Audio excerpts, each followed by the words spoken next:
Yeah? Recording? Yes, I am recording. Recording. Good. So, shall I start?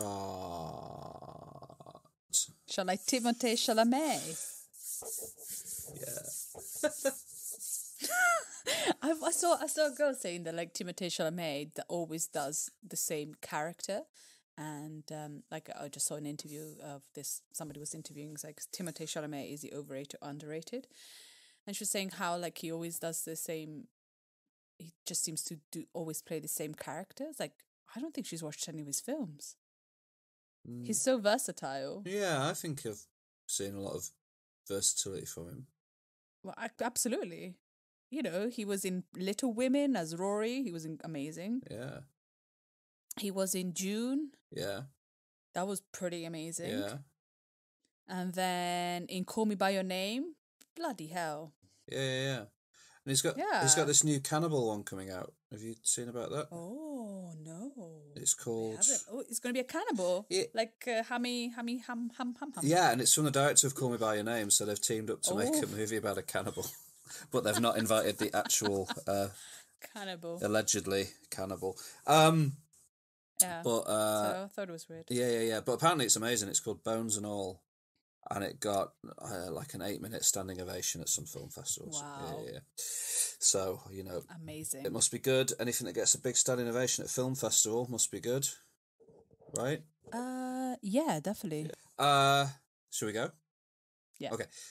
Two friends just made a podcast. Two good friends just made a podcast. Two friends just made a podcast. It's called Culture Bucket. Two friends just made a podcast. Two good friends just made a podcast. Two friends just made a podcast. Culture Bucket, Georgia and Alex. Hello, and welcome back to the greatest podcast in the universe, Culture Bucket. This is your 83rd episode. And the second in our soon-to-be trilogy of Breaking Bad adjacent episodes. We are doing our review of the 6th and final season of Better Call Saul. After last week, we did our recap and general overview of the earlier seasons, which is amazing. Can't wait to do that. Love it. I can't do it on my own, though, being your host, George. You need to be joined by another voice as to avoid... dullness setting in, and that other voice belongs to Alex. Hi, George. Hi, Alex. Hi, everyone. Hi. I don't think it would be dull if you just chatted for hours by yourself and I listened. It would be boring. How are you doing today, George? Good. Excited to do today's episode. Love talking about Better Call Saul. I've been rewatching Breaking Bad. Have you? Yeah, just because of the sheer empty vacuum that appears once Better Call Saul has ended. Yeah. I've gone back and I've rewatched the first 1.5-ish, 1 3/4 of seasons of Breaking Bad. Okay. So I'm really excited to talk about Better Call Saul, because I also got as far as the Better Call Saul episode of Breaking Bad, where it introduces our favourite shady lawyer, who looks so much younger in Breaking Bad, even though he does. He's got a lot of baby fat as well in Breaking Bad. He's not, later seasons of Better Call Saul, he was in training for nobody and stuff, so he's very svelte and well built, whereas he's a bit doughier in Breaking Bad, which is fine, and it probably fits for the journey that character's about to go on once the prequel timeline of Better Call Saul ends, that he would maybe, soften up a bit. But it's odd seeing him walk into that room with Badger in that episode of Breaking Bad, and now knowing all of the baggage that's led up to that moment is cool. It's so good. I'm excited to talk about that, and there are 3 new movies that we've both seen, so it's going to be a great culture catch-up today, where we can actually back and forth a bit about some stuff, which is great. Some good stuff, some not so good stuff. We'll see how it all goes. How are you? I'm okay. Today is Sunday, 25th of September, and general elections in Italy. Oh, what, today? Yeah, today. Okay. I voted, and the prospects look pretty bleak. So that's exciting. We might have a far right government Oh, that's tomorrow, well. which, I guess if that's the trend now. Yeah, you can come and join us in the UK. Yeah, I think we're fair. I think when Italy's far right is further right than England, I think we go like really far. I think our far right just hides their far right rhetoric better. Maybe, yeah. But So we'll see. so yeah, it's a really bleak, rainy day, and I voted, and I realized I've been voting for nearly 20 years. And whatever I voted has never really come into power. Yeah. Yeah. Neither in Italy or in England. So it's been like kind of crazy. The only time Crazy time times. in my life I've voted in a general election for a party that then won, it turned out to be an enormous mistake. So Oh, thanks. was that when Thanks, when Nick the Clegg. Yeah, when Nick Clegg went with the Tories. Yeah. But Yeah. let's not talk too much about decade-old No, it's politics. just yeah, but it's just interesting how we're trending, and maybe some of the films that today might be like part of that far right movement that is clogging our poor brains. Maybe, but if they are, it's probably only in a very cursory way that doesn't really matter. Yes. Yeah, no, it's good to hear some news from Italy because it's been such a slow news time in the UK here. It's good to know that things are still happening. Yeah. We've not really nothing's when happened in the UK recently. No. So I went to England after 3 years not going, and the day I landed, the Queen died. What? Did she? How did I miss? You sent me a text saying, "What did you do?" Yeah. Yeah. Yeah. Well done. That was so the 10 days I was in England was 10 days of mourning. Yeah. Mm. Yeah. Yeah. Let's not talk for too long about that. No. She did. Crazy She lived a times. very long time. Well done on that count. Yeah, well done, Queen. Good work. And that's it, really. Yeah. Good. Got to see you, so I'm quite happy. Yeah, very exciting. Went to a wedding together, yeah. didn't we? Yeah, we went to a wedding Fun together. times. Yeah. Lots of blood orange flavoured cider, and it was very good. Lots of gin and tonics. Sure. And then somebody recognized you, one of our listeners, Stacey. Yes. Thank you, Stacey. Said, listening. "Are you George from the podcast?" Yep. Very And you are. surreal, weird moment. But weird in a good way. Thank you for doing that, Stacey, if you're still listening. It's weird. Speaking of people listening, please rate and review us. Please go to Apple Podcasts and write a 5-star review of how good our podcast is. Thank you. Do you remember, like, the other week I was talking about how sometimes maybe when I look at the podcast reviews on Apple Podcast page, I only see the ones from people in the UK, and I was like, maybe there's podcasts, maybe there's reviews all over the world that we don't know about. I worked out a way to check other countries' Apple Podcast page to see if we have any reviews, and I was right. Oh! 2 more reviews. Well, better than, like, is 2 more than you thought? No, yeah, so that's doubled our number of reviews. From 2 to 4. So thank you very much to the 2 American people that have reviewed us. Maybe I can read out those reviews. Give me a moment. Oh. Give me a gosh darned second here. Yes. Okay, folks. We have a 5-star global average rating, which is the highest possible rating. Good. We've had 11 ratings in total. across the entire globe. 11. That's pretty good. With 4 written reviews, and let's read those 4 reviews right now. Chris Crabb from the United Kingdom. Thank you. Hello, Chris Crabb. Hi, Chris. You have written 5 stars, and you've written Lockdown Saviours. Culture Bucket came at the perfect time. During lockdown, you couldn't pop down to the local pub and chat away to your friends, but you could listen to George and Alex. You won't always agree with what they're saying, and neither do they, but you will come away with lots of recommendations for all types of culture to consume at your leisure. What a lovely... Thank you, Chris. That was great to read. Very nice. Yes. Thank you very much. We've got one from Forever Retro. Hello. From the UK. 5 stars. Funny and insightful, getting better every week. This is a great find. The format of the show means that each episode covers a variety of genres over a variety of different media formats, so there's something for everyone.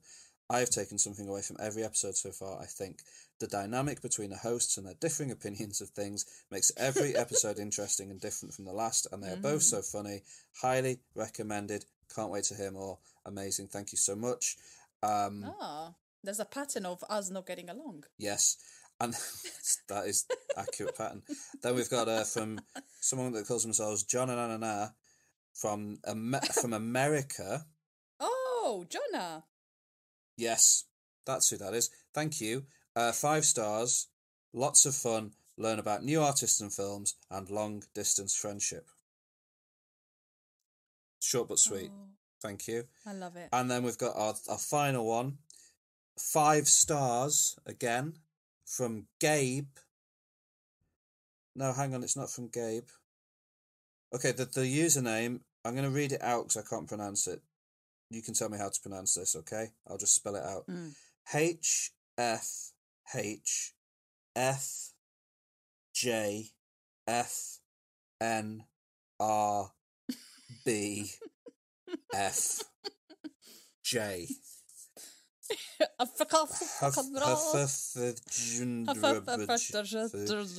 And the title of the review is the word Gabe for some reason. Gabe. Yeah. And then the review, the written review itself simply states good. Good. Thank you. 5 stars. Good. Thank you. Good. So really lovely words there from some listeners.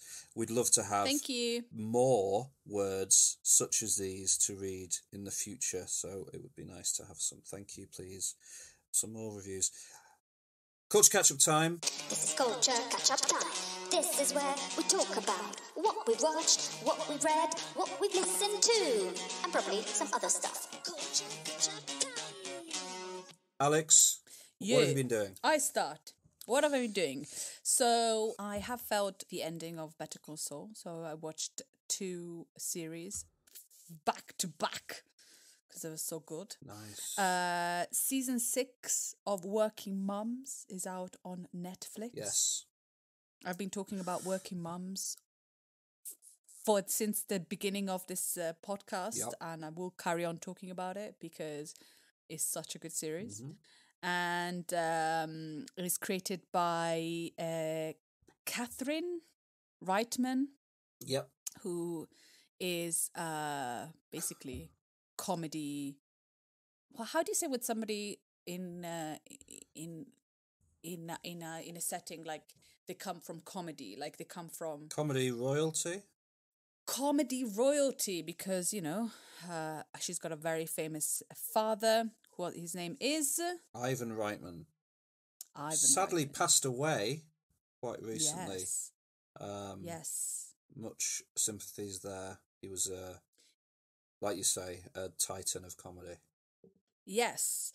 And season 6, I feel like probably it had some COVID after effects. Yep. So it's not the best season, but it introduces new characters. So we lost one of the characters, unfortunately, due to, I don't know what, Frankie, played by Juno Rinaldi. She is not in the series anymore. But the amazing thing is, I only realised that she wasn't in it 6 episodes in. Where's Frankie, you suddenly thought? Yeah, where's Frankie? And I think that's actually a really good thing about the show because it's so kind of well made and you're invested in the characters and in the character in the particular episode that I feel that it doesn't really matter who's there, who's not there. Like for example, the Jenny, the really evil mum that has an affair with one of her boss. Do you remember? Yes. Yeah, like in one of the seasons, she wasn't really there. Yeah. So I think it's kind of like more follows Kate, Foster, and Anne quite a lot, and then the others kind of like Yeah. join. You like it wouldn't be Working Mums without those two at the very least. Yeah, exactly.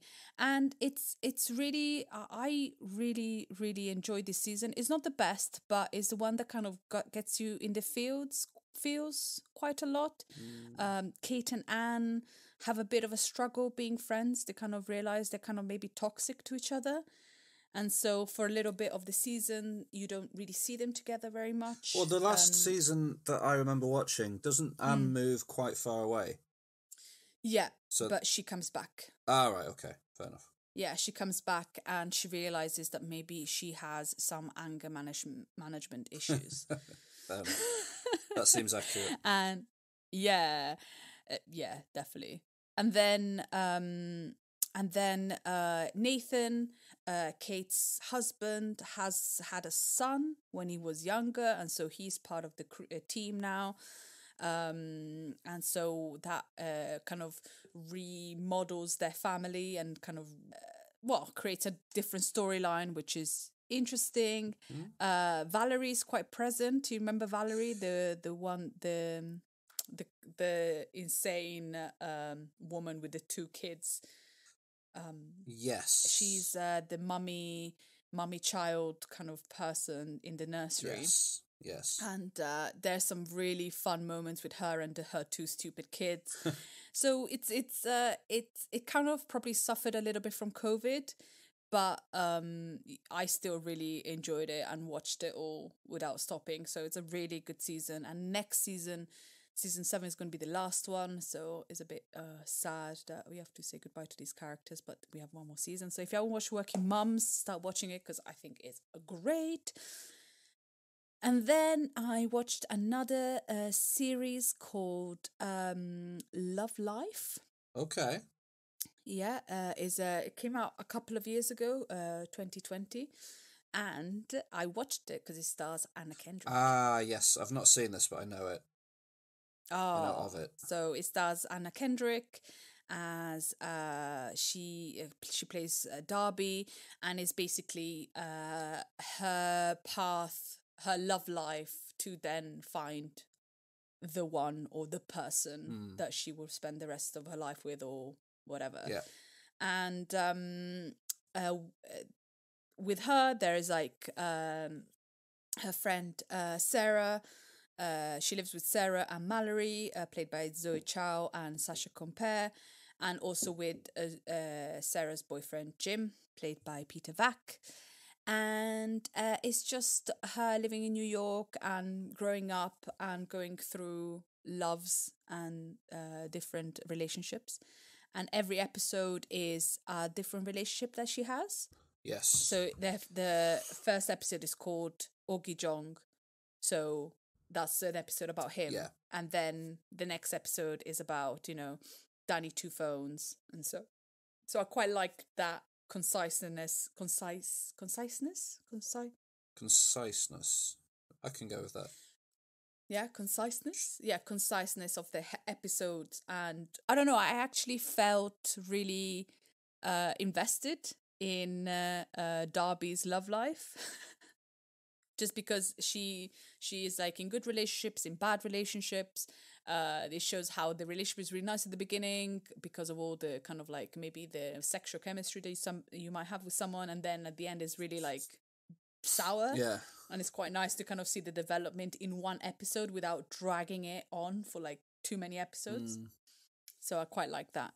And I love Anna Kendrick, and I think she's brilliant in it. And I think it's a good series. And now there's also Love Life 2, which is another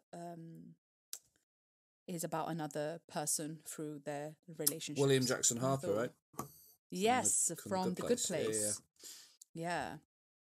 Yeah, and that's Love Life. And to link it to one of the films that we watched. Oh, yeah.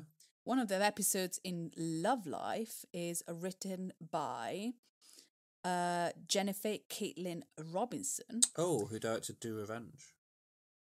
Who directed and written? I think, yeah. Who directed and wrote and produced Do Revenge. Yes. A film that we both have seen is a 2022 Netflix film. Absolutely. Starring, of course, the lovely Maya Hawke. Yes. And as Eleanor, and Camila Mendes as Drea. And is about these two girls that meet randomly, and they both had some wrongs done to them. And Drea has experienced some revenge porn done on her.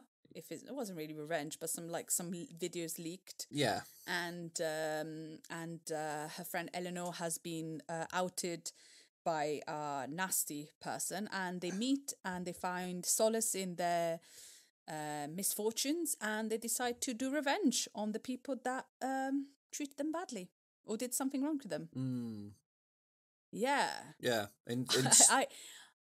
Inspired loosely by the Alfred Hitchcock movie Strangers on the Train. Yes. Where the idea being two strangers take on each other's problems because they can deal with them in a less conspicuous way. Yeah. I really liked Camila Mendes and Maya Hawke's relationship. I think it really worked together.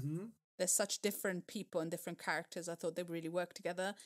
It's so over the top that I quite like that, because you could even think there's kind of like a comic, like a comic. Yeah. Well, because it's kind of in that lineage of dark teen comedies like Heathers and Cruel Intentions and stuff, where it all happens in a very heightened world. Yeah. Speaking of Cruel Intentions, Sarah Michelle Gellar appears here as the headmaster. Sarah Michelle Gellar is in it. Yep. I was like, what?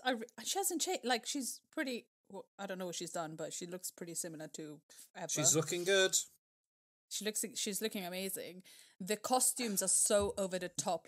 They're in a private school, and their costumes are these pastels, lilac and pinks, and is all lovely, and everybody's got too much money, and they all come from very important families, and but apart from Drea, who has her mother is just a nurse, but she seems to have a lot of clothes, so she seems to not have problem with money in that sense. Oh, what, Camila Mendes?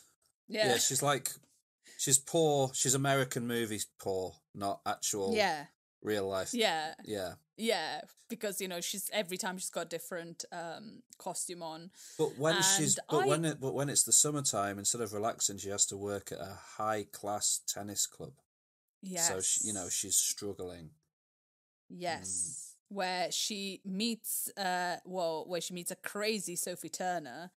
Yeah, I didn't know it was Sophie Turner for ages. I was like, is that Karen Gillan? I knew who it was, but I couldn't place her. She leaves a big impact in the handful of scenes she's in this movie, Sophie Turner. Yeah, because she's super loud and crazy. Yeah. As a teen heightened kind of film, I really enjoyed it. I thought it was entertaining and funny and silly enough to be good. It's not something that you have to believe. It's not something that you go oh yeah, it's just, it's just a fun teen comedy about revenge. Yeah. Yeah, where everybody's 26-year-old plays 18-year-olds, and it's okay. What did you think of it? Yeah, I also really enjoyed it. I liked how, like you said, it takes place in this heightened world. Like a Mean Girls type film as well. Yeah. But it's very, like, hard R-rated as well. Like, everyone's just casually doing drugs in this movie all the time. Yeah. Yeah. Everyone is swearing. They make a meal out of using the C word, like, I quite a few know. I was like, occasions, which, wow. like, in the UK, you can't even watch children's television without hearing that word. But in America, it's Yeah. pretty unusual for people to just be, Yeah. like, shouting that word at each other. But it happens in this film on at least 2 or 3 occasions. Yeah. Absolutely. One of them is said by Sophie Turner, who is Brit. So that is true. you know. And yeah, she her screaming in this movie where she's yelling about how she doesn't even know what cocaine looks like is very funny. I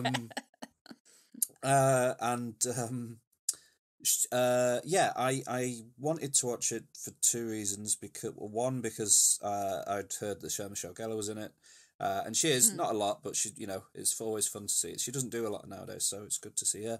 And because Maya Hawke's in it, who we both really appreciate her from her role in Stranger Things, and you've watched her in that movie. What's it called? With Andrew Garfield, I can't remember the name of it. Mainstream or something, is it called? Mainstream. But she's good in that as well. So I wanted to watch it for those reasons. But the star is Camila Mendes, who I've never seen in anything before, I don't think. She is brilliant in it. Like, she's very, very funny. She's very, very... that she does the emotional scenes well. But no, like mostly she's just very funny. Like, she's hilarious in this film. As is Maya Hawke, but I feel like Maya Hawke's performance is a bit more... I think because of the character she's playing, she's a bit more reserved throughout. Whereas, like, Camila Mendes has to constantly be quite big, heart on sleeve, emotion sort of character. And she does a really good job. And, I really enjoyed it. I hate it when people bring this up as, like, the only criticism they have of a movie is if it makes it a bad movie. But it is way too long. Do you think? Yeah, it's like an hour... It's, like, close to 2 hours long. And it's the kind of breezy comedy that should be... only pushing over 100 minutes with credits, like. Oh, I don't know. And I quite. It does take, because if you watch the trailer for this movie, you know that it's 2 girls. They're wronged. They decide to deal with each other's problems. 25 minutes of the movie before we get to that inciting moment of the film. Like, it shouldn't take 25 minutes to get to the point that the trailer sells you as being the story of the film. It's too long at the start.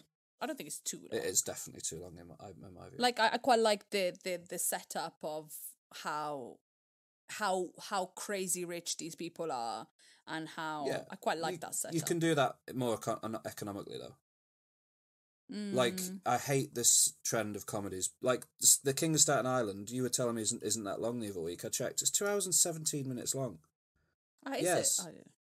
I'm never watching it. And this film is great. I did really like it. On. But an hour and like 50-something minutes. It's almost 2 hours long. Comedies shouldn't be that long.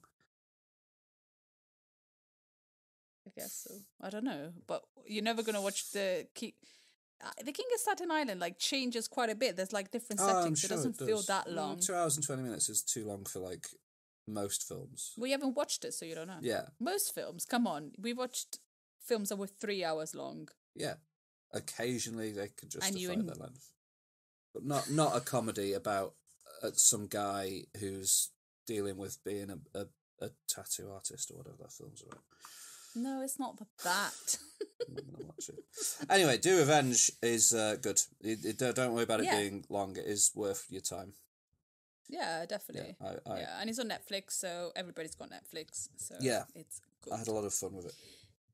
Yeah, and the next film that we both watched at the cinema, because I took advantage of being in England to watch a movie, and is the 2022 film See How They Run. What did you think of this? Classic whodunit. It's got an incredible cast of people that I can't pronounce their names. Well, we can go through. Do you want me to go through some of them quickly? Yeah, go for it. We've got Sam Rockwell as Inspector Stoppard, Saoirse Ronan as Constable Stalker, Adrian Brody as Leo Kopernik, Ruth Wilson, the great Ruth Wilson as Petula Spencer, Reece Shearsmith, one of my favourite people in the entire world, as John Wolfe, Harris Dickinson plays Richard Attenborough, which is amazing and does a great job. David Oyelowo as Mervyn Cocker-Norris. Charlie Cooper, Dennis the Usher, and then there's a few other people that turn up throughout it, but those are your main big roles. Oh, and Tim Key plays the police commissioner in a small but pivotal role. Yeah. Yeah, and so it's set in the 1950s, and it's is it a Mousetrap? It's a stage production of the Christie's Mousetrap. Yeah. And so they're trying to make a movie version of this play, and that is a bit controversial because it might put some people off. So there is a murder of the director, played by Adrian Brody. Yeah. And we've talked in the past about how he's only ever really good in Wes Anderson movies. Yeah. I thought he was pretty good in this. He's doing a good, like, horrible man. He plays a good, awful guy.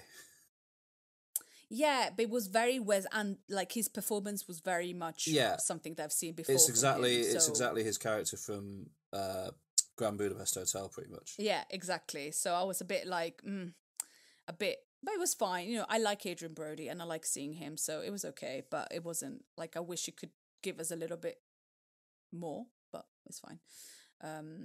Yeah, and so he gets killed, and basically the film, we have to find out who has done it. I thought it was okay. It wasn't as, I was more excited by the trailer than the actual when I was watching the film. There was too much repetition of like it was funny that, you know, every time that there was like a suspect, Saoirse Ronan's character was like, oh, he must be it. It's like, oh yeah, that's funny.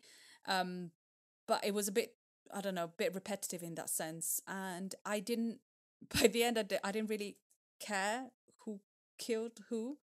And it was just like, oh, it was that guy. I was like, oh, okay, who cares?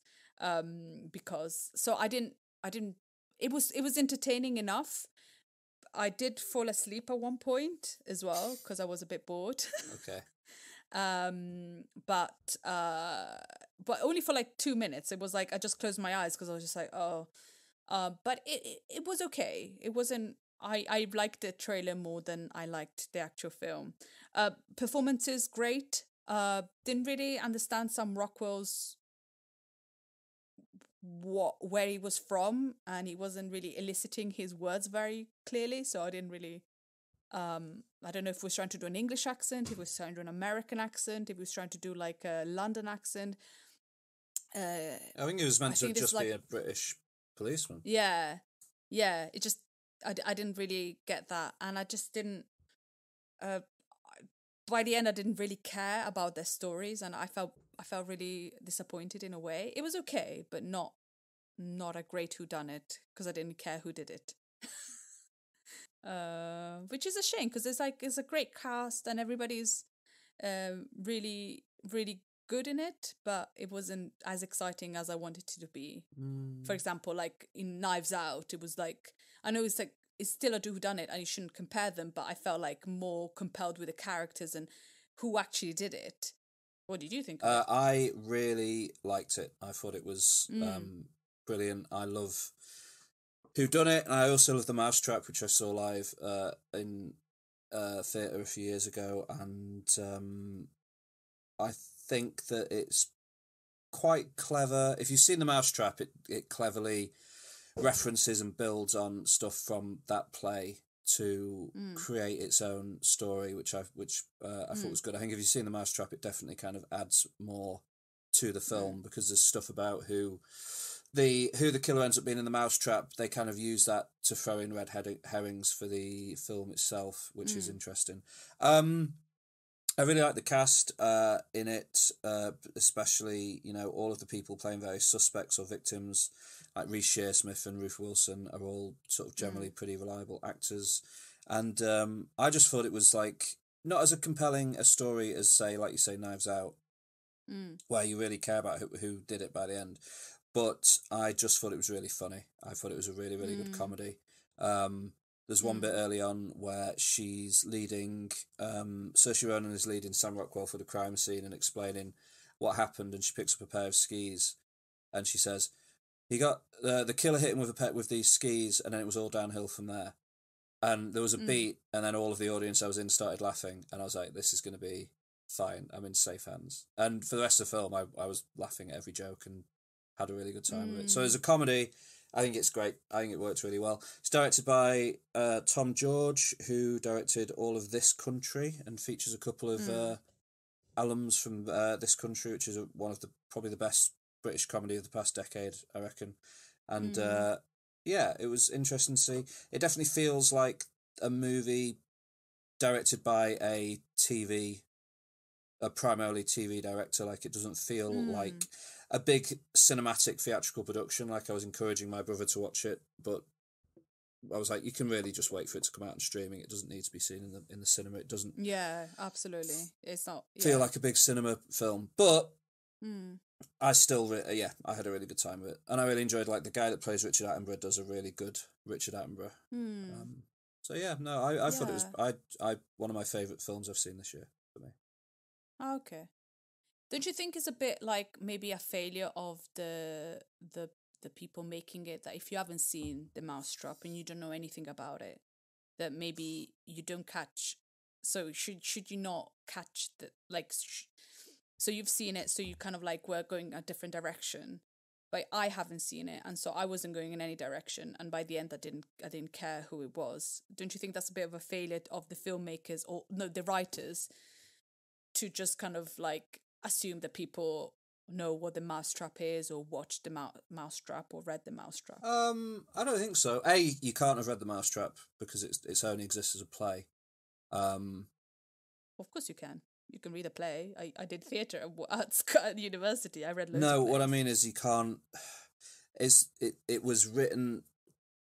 Agatha Christie wrote the play The Mousetrap, and she wrote a story. She wrote a short novel called The Mousetrap as well, and she dictated that the novel wasn't allowed to be published in the UK until the play had ended its theatrical run in the West End.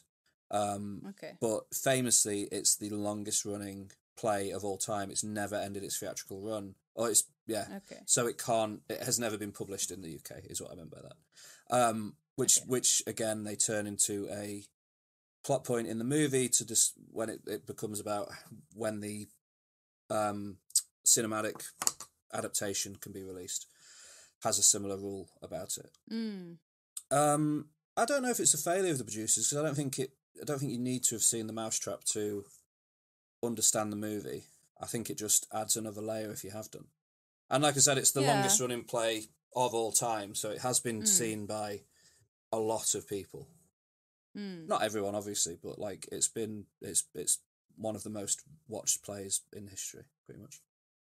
Yeah, but I guess it assumes that you would have watched it, and then you watched it. No, I don't think it assumes you would have watched it. It doesn't rely on you to have seen it. I think it explains enough that you need to know it. Just if you have seen it, it adds another layer to the film. Yeah, maybe that layer is necessary to enjoy the film. I disagree. I've definitely read reviews from people that haven't seen The Mousetrap and still enjoyed the film.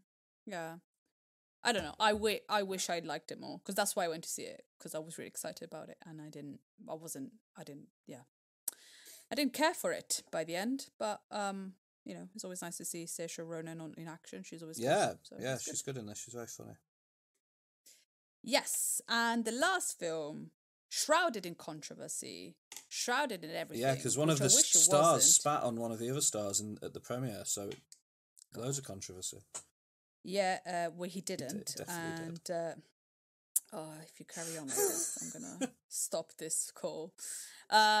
Shrouded in controversy, and I feel like if people would have gone to see the film without all the crap that was behind, maybe people would have had a different perception of the film. I don't know. But yeah, there's a US 2022 film directed by Olivia Wilde, Don't Worry, Darling.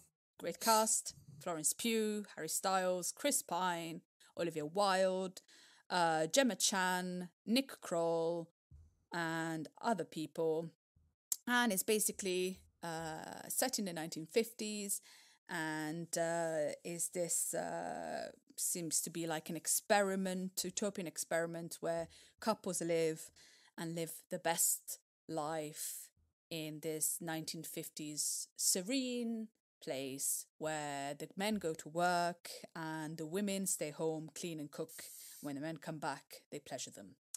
Uh, but then things start becoming a little bit weird for the main character, played by Florence Pugh, and her name is Alice. Alice. And maybe things are not as perfect as they seem. So I don't know. I think I'm going to be in the minority saying that I actually didn't mind this film. I thought it was really entertaining. I was really entertained for 2 hours and a little bit on the edge. It's not perfect. There are certain things that are a bit like meh, but I don't think anything can be perfect. But I haven't had a film where I was like totally invested for 2 hours and kind of like going up and downs and like different emotions that you could possibly have. I definitely had so much pre things before the film that I was trying my best not to think about those whilst I was watching the film. And I think and it was strange because I don't understand why this particular film was so targeted by everything. What and Well, I mean, I think I know why. Well,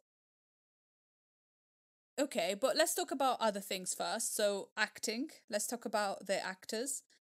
Florence Pugh, incredible in it. Yep. Chris Pine as well. So we were expecting that. Florence Pugh just, brings the house down every time. Yeah. Harry Styles. I thought he was okay. He's supposed to play this dweeb, and he does perfectly well.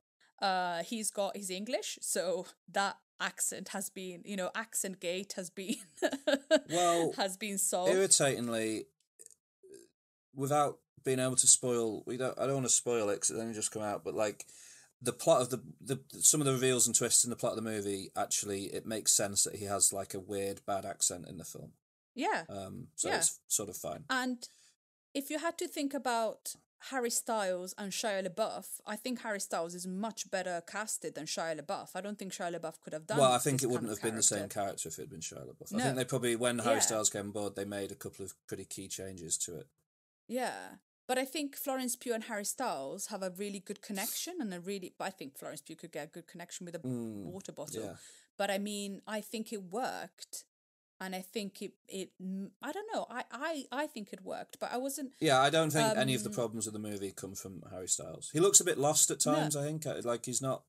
He's been put in scenes with really talented, really experienced actors, and he doesn't have that experience. But he does what he's asked to do. He does perfectly fine. Yeah.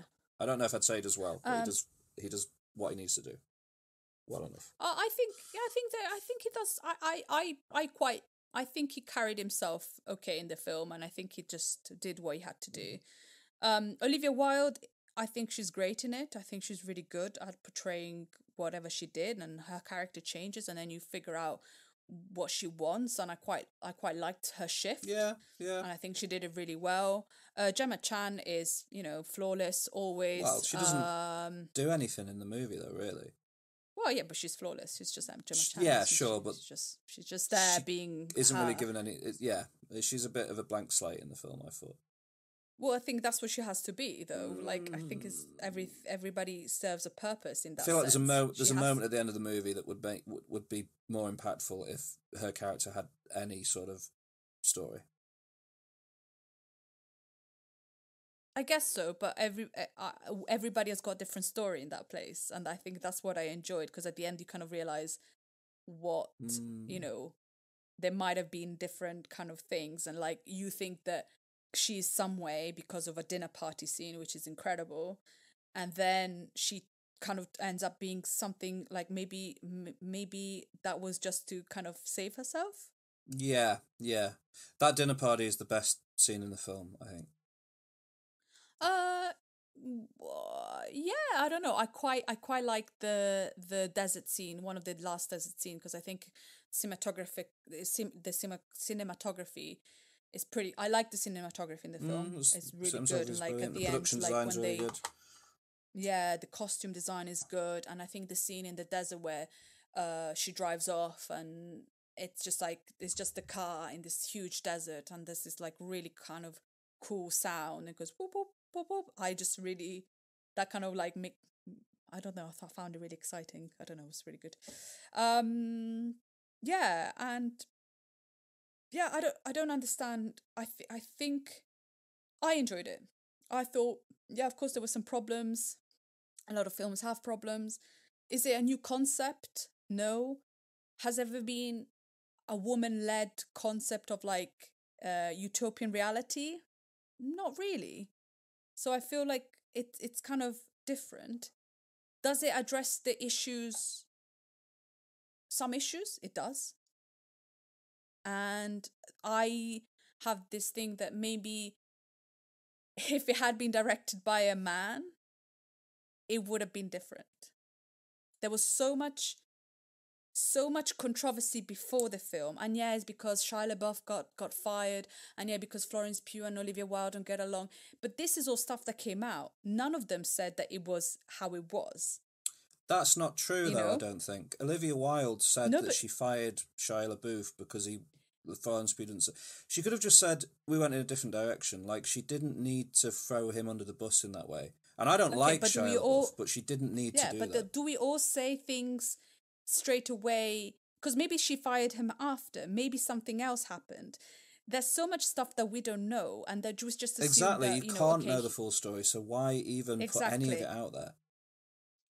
Because maybe sometimes you just want to save yourself and you say the wrong thing. A lot of people say the wrong thing, but whatever Olivia Wilde would have said would have been wrong.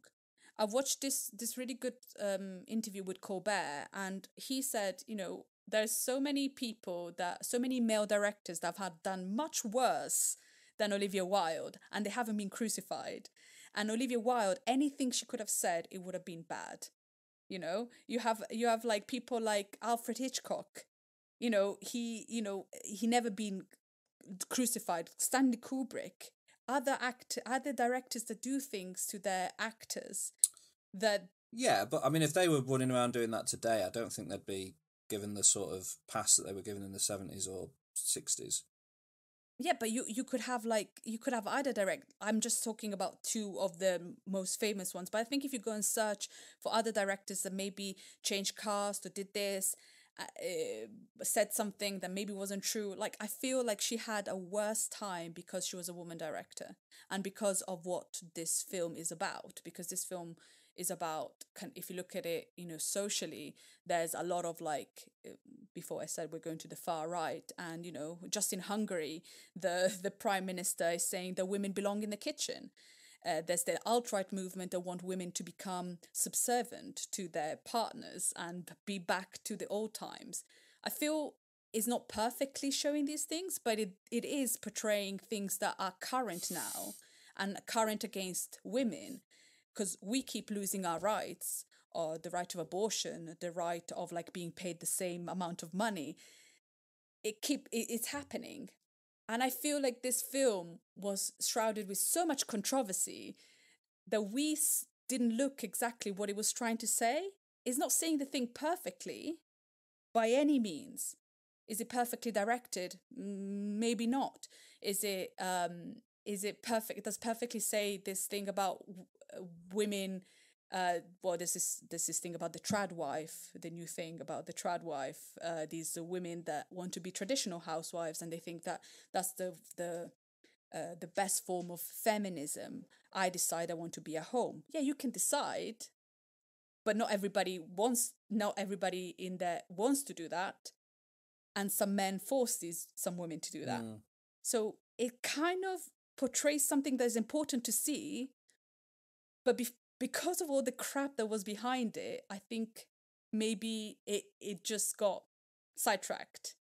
And I feel a bit upset about it, because I also was like, oh, accent, oh, Florence Pugh and Olivia Wilde. Oh, and then I was like, no, don't think about that. Think about like what it is about. And it is about somebody that is trapped, that doesn't want to be trapped in this kind of life. Yeah. because of her partner, Yeah. which is mainstream now, is something that society does now. What did you think about the movie? Well, like first of all, I've spent the last year before all the controversy erupted being really excited to see this movie because, as we've discussed before, I thought Olivia Wilde's first film is a masterpiece, like one of the best teen high school comedies I've ever seen. Yeah. You know, as we were talking about Do Revenge earlier, that film's good, but it's not perfect. I think Booksmart is like pretty close to perfect. It's incredible. And I love Florence Pugh, as we've discussed, and I even thought Harry Styles, he doesn't do much in it, but when he was in Dunkirk a few years ago, I thought he was perfectly good in it, so I was like, I'm interested to see what this is. Obviously, all the controversy came out. I really do feel like every time I saw Olivia Wilde do an interview, she seemed to just be doing more and more stuff that made the movie, added controversy to the movie unnecessarily. That's how I feel about what I've seen of the promotional cycle. It's just kind of bonkers to do to promote a movie in the way that it's ended up being promoted, which is a pity. The movie itself, I really enjoyed the start of it. I think like we've said, the cast is really good. Even people with smaller roles like Kate Berlant and Nick Kroll and stuff, do a really good job in it. Like, it's very funny when you see only the men interacting. They just seem like they have absolutely nothing to say to each other. Which is, all kind of makes sense as you go through the film. The production design is flawless. The cinematography is brilliant. The first 20 minutes or so are fantastic. Florence Pugh is really good, and the relationship between her and Alice and Jack is really well sort of introduced, and it's fun to kind of get to know this world. But then, for me, it introduces all of these characters. It introduces Chris Pine's character and Gemma Chan playing his wife, and you meet Florence Pugh obviously and Harry Styles, and you meet Olivia Wilde and her husband played by Nick Kroll, and then their friends played by like Kate Berlant and other people. And then there's like what feels like an hour, the middle hour of the movie, kind of all those characters disappear pretty much. And it's just Florence Pugh, which is great. Florence Pugh is fine. But it's kind of scene after scene after scene of Florence Pugh seeing something odd or something weird happening or having a vision and being like, this isn't quite right. And I was bored in the middle of the movie. And then when it comes back and it's sort of, there's a point where it goes, right, everyone's back, and Chris Pine turns up again, and Olivia Wilde's there again, Gemma Chan's there again, where it kind of picks up again, it starts being interesting. And then when the final reveal happens, it is a bit of a, okay, so this is what it is kind of thing. Like, I listened to Mark Kermode's review of it yesterday, and he was talking about how you quite quickly realise what's probably going on, and you're like, well, there's 5 different ways that this could be. And then when the reveal happens, you're like, they picked that one out of the sort of, it's not an original idea necessarily, but you don't need original ideas for movies to be good. It's about how well you do them. And I feel like this movie could be an hour shorter, be an episode in a season of Black Mirror with the exact same story, and would be like, you'd finish the season of Black Mirror and you'd be like, that was an alright episode. That was that was a sort of an average. That was a fine episode. But as a 2-hour film, where it sort of just pushes the same point for quite a lot of it. When it finally makes reveals, and like they talked a lot about before it came out, about how Chris Pine's character was inspired by Jordan Peterson. Again, a thing that I think she shouldn't have said. That shouldn't have been in the promotional stuff for the movie, because I was watching the film being like, I don't get what that is. And then eventually near the end of the movie, there's a point where you're like, all right, I get exactly what she means. But like, I wish I hadn't known that going in. When all that reveal happens, there's not enough time left in the movie to really interrogate what it means. And like you said, I think it's making a really interesting point. The story is not original, but the context in which it's placed within our current world is important and should be looked at and discussed. And the movie fails to do that, I think, and ends up being an okay film. And I enjoyed it in the cinema, but I don't feel the need to watch it again, and I wish that it had been better. And Florence Pugh is the greatest living human Yeah, being that's working in definitely. the film industry. I think she is phenomenal. And there's a dinner party scene where she confronts Chris Pine, and it's absolutely amazing. Her body language, her line delivery, everything she's doing in that scene, she's ruling and controlling the room, and it's great. But I ended up being like, It's weird because I can't wait to watch it again. Like, I really want to see it again to kind of like pay more attention to other things. Just because I feel like I was hiding. When it finished, like, I can't believe this has been 2 hours. wow. Yeah, because when she was by herself, I think that's really poignant because she is by herself. Nobody believes her. Her husband says she's crazy. She can't, and when she's having like some issues, and when you can't talk to your partner about it, you are alone. And I think that's really Yeah, but that could be like an 20 minutes interesting. rather than 40 minutes. But I don't think time is a question. I think it's how you perceive that. No, And I know, but I don't feel know. like I was fairly. they left it too late to do the reveal stuff. Like there was so much. Once it started revealing itself, there was so much more I wanted to know, and it didn't. I guess so. It didn't tell me anything. It's really weird because I started and I didn't enjoy it because I was like, why is it going so quickly? And then by the end, I was like, oh, whatever happened at the beginning made sense. It kind of, for me, it was more like that. So I'm not sure. It's. I wish it hadn't been shrouded with so much crap because I wish people would have gone in just to watch the film, like, see how they run. I just went and I saw the film. It was okay. And I didn't have any preconceived feelings about it. But with this one, I already had some pre-existing feelings about it. And I felt like people would have liked it more if stupid things hadn't been said or things haven't been assumed. People are like, oh, Florence Pugh's doing no press. It's like, yeah, she's filming Dune. There's that's why she's doing another film. Not everybody can do press all the time, can they? No. And I feel like if people just, so I'm not sure if it's because Olivia Wilde says things that shouldn't be said, but it all started also when Olivia Wilde got served papers. It's been one thing after another. She got served papers like a few months ago, and then all this controversy came. Like, I feel like it was just meant to be picked on. And I'm upset. I'm not happy about that. Yeah, but I don't think that it totally absolves the creators of the movie of responsibility. Some responsibility in creating that part a little bit. But then, like you say, I can completely see the argument that the fact it was a female creator and a woman director and writer and stuff increased the pile on. But I think that there's things that was done and said during the promotional tour that just could have been not done or not said, and it would have been, and it's a perfectly, like, the thing is, loads of reviews have come out for it now and are absolutely slating it, and it's just a very average film in my opinion. It's not terrible. Like the people that are saying it's terrible, I just don't think it is. It's well shot and well made, and it tells its story well enough. I think it sags in the middle a lot, but other than that, it's perfectly entertaining. I think that they had an opportunity to really look at and examine something that just really gets rushed through right at the end of the film, and that's for me, that makes me a bit let down by it. Yeah.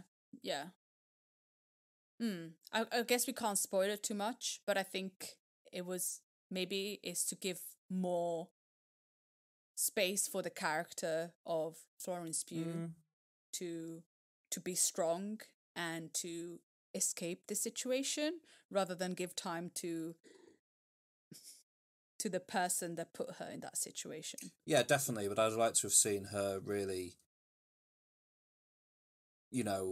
confront why the person that put her there in a more in a less physical way, and in more in I'd have liked to have had more of a discussion where she could really have I don't know Yeah. Well, I think we can disagree on this film because I think those three things that they say to each other are so poignant that I think that's all that needed to be said. Anyway, I did enjoy it. I had a good, like, I gave it 3 stars on Letterboxd, which means that overall I liked it, but I did think that it was a little mixed, whereas I was hoping it was going to be like a masterpiece. Okay, so that's my culture catch up for the week. How about you? Yes, well, I'll go quickly through some stuff, but there's some good stuff to talk about and recommend. I went to see the movie Bodies, Bodies, Bodies. Ah, yeah. With your favourite Pete Davidson. Yeah. So a dark comedy slasher movie. You could describe it as like this generation's Scream in a way, because it's a bit of a satire. It's a bit of a commentary on what are they now? Not even millennials anymore. Gen Zers, Gen Xers, not Gen X, Gen Zers, I think. Basically, there's a hurricane coming. A bunch of rich young people decide to hole up in their friend's house during the hurricane and have a hurricane party, a debauched, wild time. They play this game, Bodies, Bodies, Bodies, which in the UK we know as Murder in the Dark, where you turn off all the lights, somebody randomly has been selected to be the murderer, and they have to tap somebody and that person's then dead, and then the lights go back on and you discuss who you think the killer is, and you kill people off one by one until you found the murderer. They play this game. Oh, I couldn't play that game. Have you ever played that game? Well, it's really weird because this movie presents it as like a fun drinking game. In the UK, Murder in the Dark is like a children's party, like a primary school sort of children's party game, if you see what I mean, like jelly and ice cream time kind of vibes. Yeah. It's fine. It's in the dark though, like I'd be terrified. Yeah, but you make sure, the parents make sure that all the furniture's pushed aside. Like it feels like a children's game. But maybe in America there's a different cultural like vibe to it. But whatever. They play the game. It results in a big argument because, and this is really the thesis of the movie, is all of these people are awful people. Like, you watch the trailer for the movie, and I know lots of people that have watched the trailer and been like, I don't want to watch that. I couldn't bear to spend an hour and a half in the company of them. But that's the point of the film. So it stars like Amandla Stenberg plays Sophie, who's the lead character, who's gone to this party sort of unannounced due to reasons that are revealed over the course of the movie. No one really wants her to be there, but she's turned up. Maria Bakalova plays her new girlfriend, B. Oh, yeah. Oh, and she's very good in it. And she's not, even though it's a funny movie, a comedy, she's not really funny in it. But she's not meant to be. Like we're seeing a different side of Maria Bakalova in this movie, and she does a really, really good job at it. And obviously she's then sort of the outsider because she's not really known by the other people in the group. Mahala Herald plays Jordan, who I don't think I've really seen her in anything else, but she's pretty good in it. Chase Sui Wonders plays Emma, who's, again, I've not really seen her in anything else, but she's very good in this as like a wannabe actress. Rachel Sennett plays Alice, who you will know for being the star of Shiva Baby. And she's very good in this film. Amazing. Lee Pace, very tall Lee Pace, who people might know from the Hobbit movies and the Guardians of the Galaxy movies, plays an older boyfriend of one of the younger people who does a very good job at being that, like, when you were younger, you'd be at a party and there'd be someone there who was clearly too old to be there, and it'd be like, why are they? He's like very good in that role. And of course, Pete Davidson as David. Your favourite. Yes, the rich trust fund boy who owns the mansion that or whose parents own the mansion that they're all holed up in. And yeah, so they play Bodies, Bodies, Bodies. They get into this big argument. And all of a sudden, an actual dead body is discovered. And then of course, the survivors just try to find out what's happened. But the issue being they are all awful. And they are just then spend the rest of the movie being awful to each other. And more bodies begin to pile up. And the mystery of how it's all happening deepens. It's very funny. It's really well observed. The actors in it are all incredible, and they have to be in order for the film to work, because if this was done badly, it would be one of the most insufferable films ever made. Even Pete Davidson, I'm not a big fan of Pete Davidson. great in this film. Does a very, very good job at playing this sort of sulky brat who's really jealous of the fact that this older guy's here, who's really buff and taller than him, and he's really like pettily upset about it, and that ends up being quite a key plot point. And yeah, Pete Davidson's good in the film. I'm happy to say that he's good in the film. Amanda Stenberg, who starred in The Hate You Give a couple of years ago and has been in a couple of other things, absolutely amazing in this film, along with Maria Bakalova. And yeah, I loved it. I had a really, really good time with it. So if you've watched it and you've seen the trailer and you think that looks absolutely unbearable, give it a go. Try it out. Also, you know, it's 94 minutes long, so it's a good...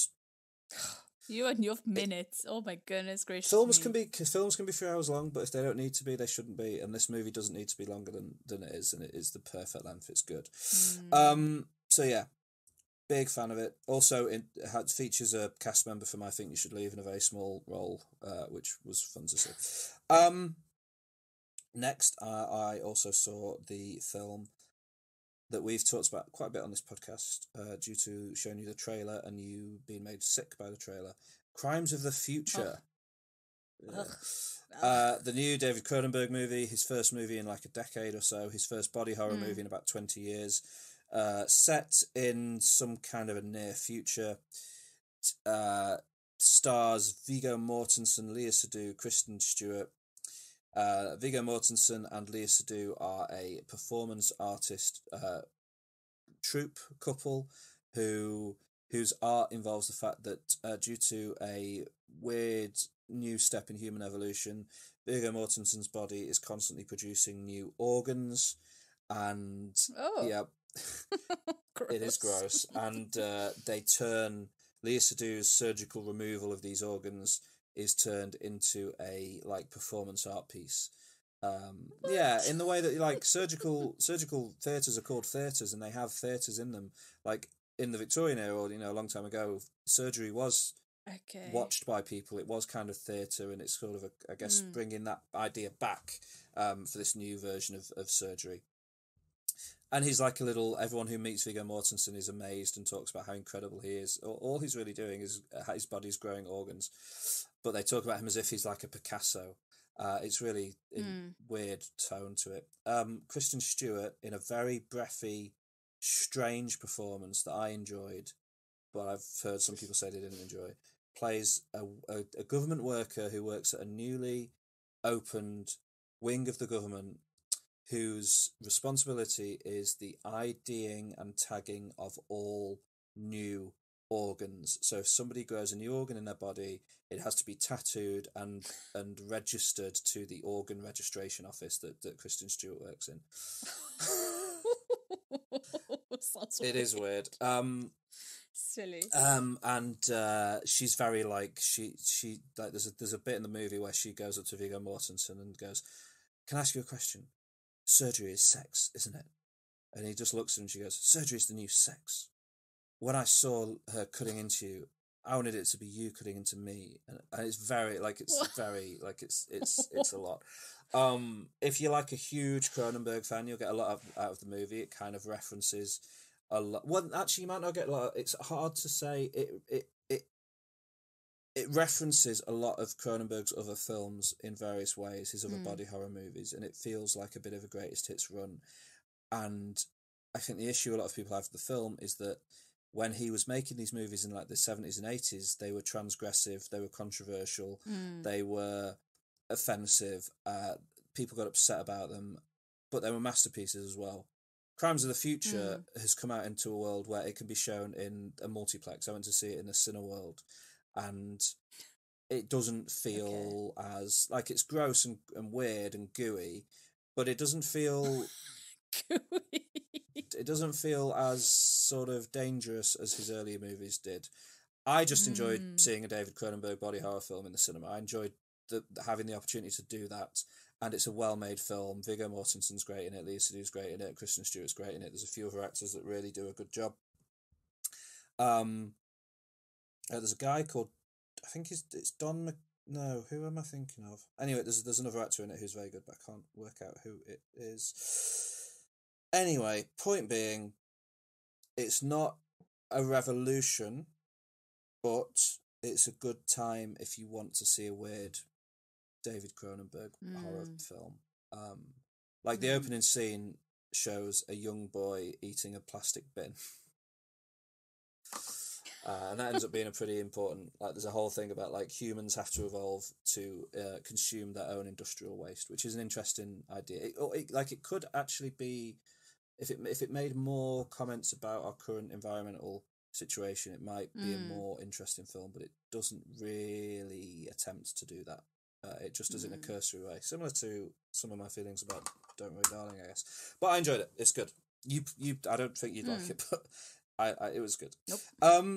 Okay, next up, I went to see on the IMAX the new Brett Morgan documentary, although documentary is not really the right word for it, Moonage Daydream.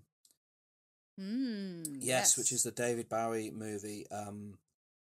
It's been, so it's about 2 hours long, and it's been constructed entirely from archival footage from Bowie's personal archives. Some of it unreleased, some of it released. So there's plenty of stuff you'll have seen before if you're a big David Bowie fan. It has no talking heads or interviews or anything like that. All of the narration and dialogue in the movie is provided through this archival footage, 99% of it being Bowie's own words. So it's almost David Bowie narrating from beyond the grave, as it is, his own journey through life. It mixes concert footage with other footage to create this. It's less of a documentary and more of a collage of moments of his life. And if you're a big Bowie fan, as I am, the movie just washes over you for 2 hours, and just you don't learn anything new from it, but it fills you up with the unique energy that only Bowie had. And seeing it on the IMAX, I had the opportunity to see it on the IMAX. It's now gone to more general release on smaller screens, but like seeing it on the IMAX, having it fill your vision, having the sound shake the chairs at times, was a pretty incredible experience. If you are a David Bowie fan, I really would recommend seeing it. Not because you'll learn anything new, but because it's the kind of experience that only he was able to provide, and it's come along, several years after he passed away, and it's a beautiful thing, really, to be able to have it. It's a very heartfelt movie. You can tell that Brett Morgan loves Bowie and his work, and has produced an ode to the man, and yeah, it was good. It was really. Do you think a non-Bowie fan might enjoy it? I could see it converting people, because it doesn't try to tell you his life story. It's not a boring, like, he was born here and he was called David Jones and then it's like, it kind of shows you. I think it could convert. I think non-Bowie fans could enjoy it because it shows you what's so great about him.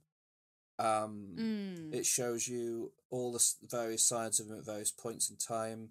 It really shows how obsessed people were in like the 70s with the idea of him being a bisexual. Like, it's got lots of footage of interviews of him having to put up with these like suited up, buttoned up BBC interviewers being like, but you bisexual, these shoes you're wearing, are they gay shoes, are they women's shoes, are they bisexual shoes? And Barry's just like, well, they're shoes, I like them, I like the shoes, I'm wearing the clothes because I like the clothes. Like, it sort of shows, he really was, nowadays anyone can dress the way he wants. And I'm not going to say he did it so that everyone else could do it later. He didn't like fight for it or anything necessarily, but it is amazing to be reminded of the fact that when he started dressing and presenting himself in the way that he chose to, it really was not a common thing. And it really did freak people out. And it seems quite pedestrian now in comparison to what we have today. But it is fascinating to see, to be reminded of the impact he had on people back then. It's great. There's a great little bit of footage of a girl sat behind a concert venue in floods of tears because she'd waited for hours for him to come out of the concert and he didn't come out. And the interviewer's like, "Why did you?" And she just goes, "I just think he's smashing." And it's really smashing. Yeah. It's a very good little bit of footage. So yeah, no, it was really a really big love letter. I loved it. Okay, I'll go quite quickly now. 2022 British crime thriller on Netflix. Anyone can watch it if they want to. Stars George McKay, miscast as a bratty graffiti artist. George McKay being the star of 1917 and like always playing quite well-to-do upper class people. Oh yeah, well he's got really old school face. Yeah. But as in well. this is like like he looks like an got old... a hoodie on and he's like, God, Mum, I hate you. Interesting. Along with Hugh Bonneville as a retired judge and Kelly MacDonald as George McKay's mother. This is written, co-produced and directed by British-Iranian filmmaker Babak Anvari, who I love his work. He made a film a few years ago that's also on Netflix called Under the Shadow, which is set in Iran in the 80s, and it's about a single mother trying to raise a daughter, and it's all about the political reality of doing that in Iran during that period of time, but uses a jinn, the presence of a jinn, a genie, as a metaphor for the challenges she's facing, and it's a masterpiece. It's such a good film. He followed up a couple of years later with a movie set in small town USA called Wounds, where Armie Hammer, famed alleged cannibal, pre-cannibal accusations, plays a bartender who ends up involved in this kind of Lovecraftian cosmic horror situation, a movie that got quite a lot of bad reviews, but I really enjoyed. So this movie came along, I came by. Now he's made a film set in London. He's hopping all over the world with every movie. George McKay, graffiti artist, along with his partner, they break into the houses of rich people and they tag it up with this thing that says, I came by, and it's meant to be a sort of like a targeting of it's about the haves and the have-nots, effectively. I don't know if it's intentional, but they seem like the worst people in the world, because like they're picking the right targets, but the things they're doing to them is very like childish. But anyway, he ends up targeting this judge, retired judge played by Hugh Bonneville. We learn that he is a human rights advocate. He gives free counsel to asylum seekers, and he's retired from the judges board because he said that they were too sort of stuck up and old white men kind of thing, and he wanted to shake things up from the outside. George McKay breaks into his house when he's not there, goes into his basement and discovers something horrific down there. And we find out that maybe the public face of this man doesn't match his true internal self. And then the movie's basically, we learn quite early on that this guy, played by Hugh Bonneville from Downton Abbey, and also plays Mr. Brown in the Paddington movies. So like famed, nice, friendly British man Hugh Bonneville plays this absolute monster. And the movie's basically, that scene in Breaking Bad where Jesse goes, he can't keep getting away with it, about what, like, the movie is kind of, that's the ethos of the movie, is that like Hugh Bonneville just keeps on getting away with it, and you kind of like keep seeing people attempting to like, and it's really about the fact that like he plays squash with the police commissioner, the police chief. So if whenever somebody sends the police to his house because they've got wind that something's not right, he'll just be like, oh, I'll just let your boss know that you came by because I'm friends with him, and then obviously it all gets... so it's a little bit like what Jimmy Savile was doing. Yeah, pretty much. It's very sort of... it's very similar to Jimmy Savile. It takes on a lot of that stuff. It's about a lot of that stuff. It's not a masterpiece. It's not a perfect film, but it's a nasty film, and it's a bleak film, and it doesn't have much light in it once it all gets going, but it is very compelling. The performances are really good. Babak Anvari, who it's just been announced he's making a new Cloverfield film, and like after the last Cloverfield film, I had no interest in seeing any Cloverfield movies, but I'll watch it if he's made it. He's somebody to watch for. It's on Netflix. If you're up for kind of like quite a bleak time, go and check it out. It's similar to some of the criticisms I had of film today. It's a touch too long. It could be 10 minutes shorter maybe, but it's good. I don't think after the results of the elections tomorrow, I probably need fairies and the sunshine. Maybe not. Maybe films. That's fair. Okay, I'm going to talk about two video games now, and they're both really good. So the first one, I played this game called Devotion. Okay. So the little bit of background of this game, it came out in February of 2019. It's the second game from a developer called Red Candle Games, who are based in Taiwan. Their first game, Detention, is set in historical. It's set amongst the history and culture of Taiwan and looks at the Chinese occupation of Taiwan. And I've not played it yet, but I'm definitely going to play it. It's going to be very good. This game is set in the 1980s in again in Taiwan, and it's a walking simulator.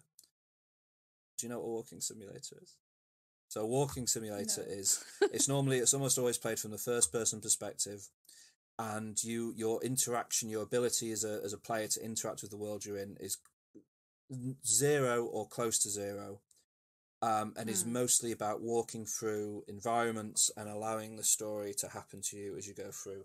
So there's one of the first and most famous ones is called Dear Esther, where you're walking around this island, and as you walk around the island, you hear these letters get read out that sort of over the course of the game explain why you're on this island and what's going on, but like you can't really do anything on the island itself. You're just sort of experiencing the story.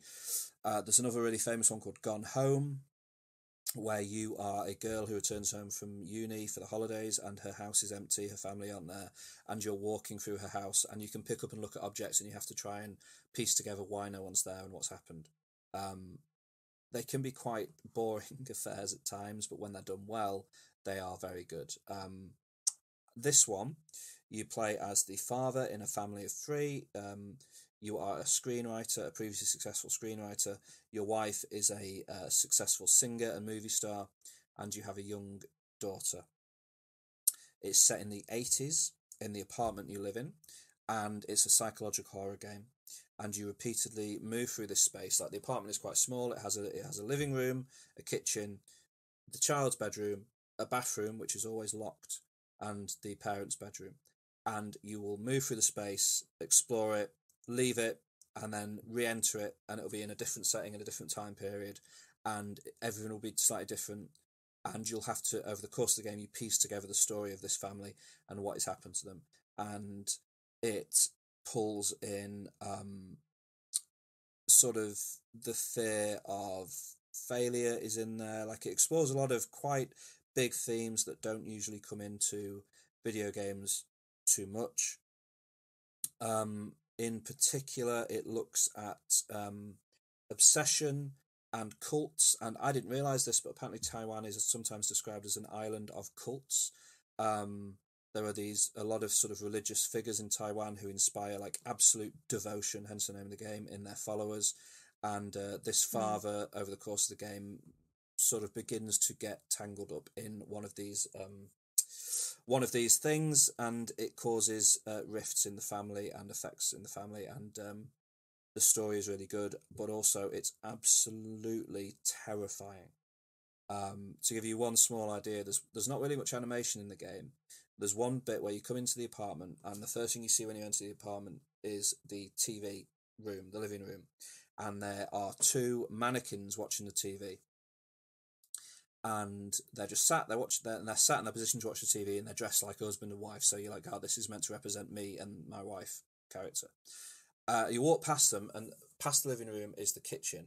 You walk into the kitchen, and there's a mannequin of the wife stood at the sink doing the washing up. And then you look around the kitchen for a moment, and then you walk back into the living room. And when you walk back into the living room, now the two mannequins that were watching the TV are stood up and are looking at the doorway to the kitchen that you've just walked out of, as if they're staring at you. And you walk out for a moment, and then I span around to look back into the kitchen, and now the mannequin that was at the sink is just stood in the doorway of the kitchen, blocking the kitchen. And as you move through the space, more mannequins appear, and it's terrifying. And that's just one example of like quite early on of one of the more terrifying moments in the game, but it kind of builds up like this. The reason it's an interesting game, it's a really well made game. It's incredibly well made and well written and well produced, and they're a small developer out of Taiwan, and it's great to see something like this.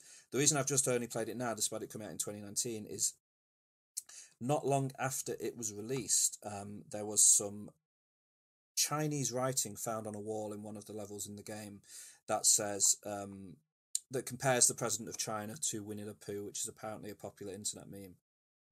Yeah. He dislikes this so much that he had Winnie the Pooh edited out of like one of the Kingdom Hearts video games or something. So when this was discovered in the game, it led to Chinese players of the game review bombing the game on Steam, and the developer ended up removing the game and were never really able to put it back on, because the Steam, by the way, is like the online marketplace for buying PC games. And Valve, who owns Steam, have been trying to get a version released in China, because obviously the internet is very sort of state controlled in China, and so people think the reason this video game never reappeared on Steam was because of effectively censorship to please the Chinese government and allow Steam to be released in China. And it's a real pity, because it's just the developers insist that it was a placeholder bit of text that was accidentally left there and should have been removed, and it's got no bearing on the game itself, but it's led to the game being basically unplayable and removed from the internet for years. And finally, earlier this year, Red Candle Games put the game up for sale on their own website. You could just buy it from them directly and download it. So now it's kind of you're able to play it if you want to go and kind of throw them $20 or whatever it was. And you should, because it's amazing, and it's a real pity that a game this good, of this high quality, has been sort of held away from the world in this way for so long. So I'd really recommend people check out Devotion. It's brilliant, absolutely fantastic game.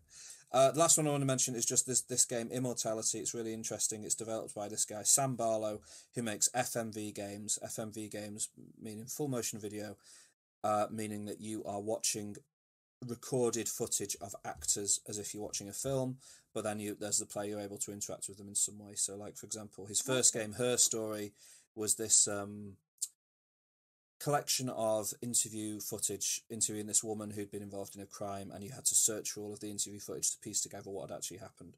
So you were just kind of searching through this database of video footage and watching these clips.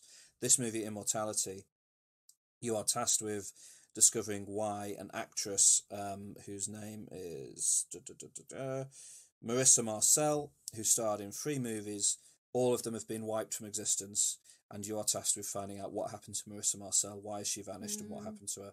You are given one clip from her. You've got a database of all the clips from all the films, but you can't just look through them freely. You have to. You're given one clip, which is her on a talk show, and the way you interact with the game is that you pause a bit of footage, you hover over an element in the scene and click on it, and you will get it will cut to a random other piece of footage that also features that thing. So if you click on her face, for example, you'll randomly get any other piece of footage that her face appears in. If you click on a cup or mug, you'll get randomly linked to any other piece of footage that features any other mug. Or you can do it with actors or various other things. And by just clicking through and watching these clips, you slowly build up the stories and plots of these 3 other movies she starred in. But you don't just see the scenes from the films, you see like the little bit before they start filming it, and then the clapperboard, and then the scene happens, and then the bit where the director yells cut, and then you see like a few more seconds afterwards normally. And there's hundreds of clips in the game. It's a huge project. One of the movies you're piecing together is like a medieval set religious drama about nuns and lust and stuff. The second one is like almost like a giallo movie, like a detective thriller movie where they're trying to track down a killer. And the third one is like a 90s style, almost David Lynch-esque psychological thriller. And you sort of have to piece together. You sort of go through all this footage and try and piece together what's happened. It's unlike anything else I've ever played. I spent like a full day just playing through it and doing nothing else and piecing together these movies, and it's so well done. The main actress, she's called Manon Gage, who plays Marissa Marcel, and is tasked with playing the actress and also the 3 characters she appears as in all 3 movies. She does one of the best jobs I've ever seen, like Florence Pugh levels of perfection, and it's to just turn up in this video game and not really have done anything else is amazing. I hope she goes on to bigger stuff, because she's so good in this. The film that was meant to be made in the 60s is presented in 4:3 aspect ratio, and then the modern, like, the aspect ratio changes, the quality of the film changes. Like, they've done everything has been done perfectly to represent these 3 eras of film, and it really feels like you're searching through genuine archival footage from some film that you've never seen before. You forget that it's a video game. It's a masterpiece. Along with Devotion, it's an absolute masterpiece, and it's on Game Pass, so anyone who has Game Pass on Xbox or PC can play it, and I would recommend anyone who has the ability to go and look at it and play it, because I think it's absolutely one of the best things I've ever played, is Immortality. Yeah. Interesting. Thank you. Good. Yeah, so really, really good stuff. Nice. Really good stuff. Very Thank nice. You. Oh, very quick update, by the way, on the Rings of Power, which I gave a recommendation to a couple of episodes ago. It's been very dull and boring for most of the run since the first episode, so maybe not something to run to. But House of the Dragon, the new Game of Thrones show, is brilliant, so go and watch that instead.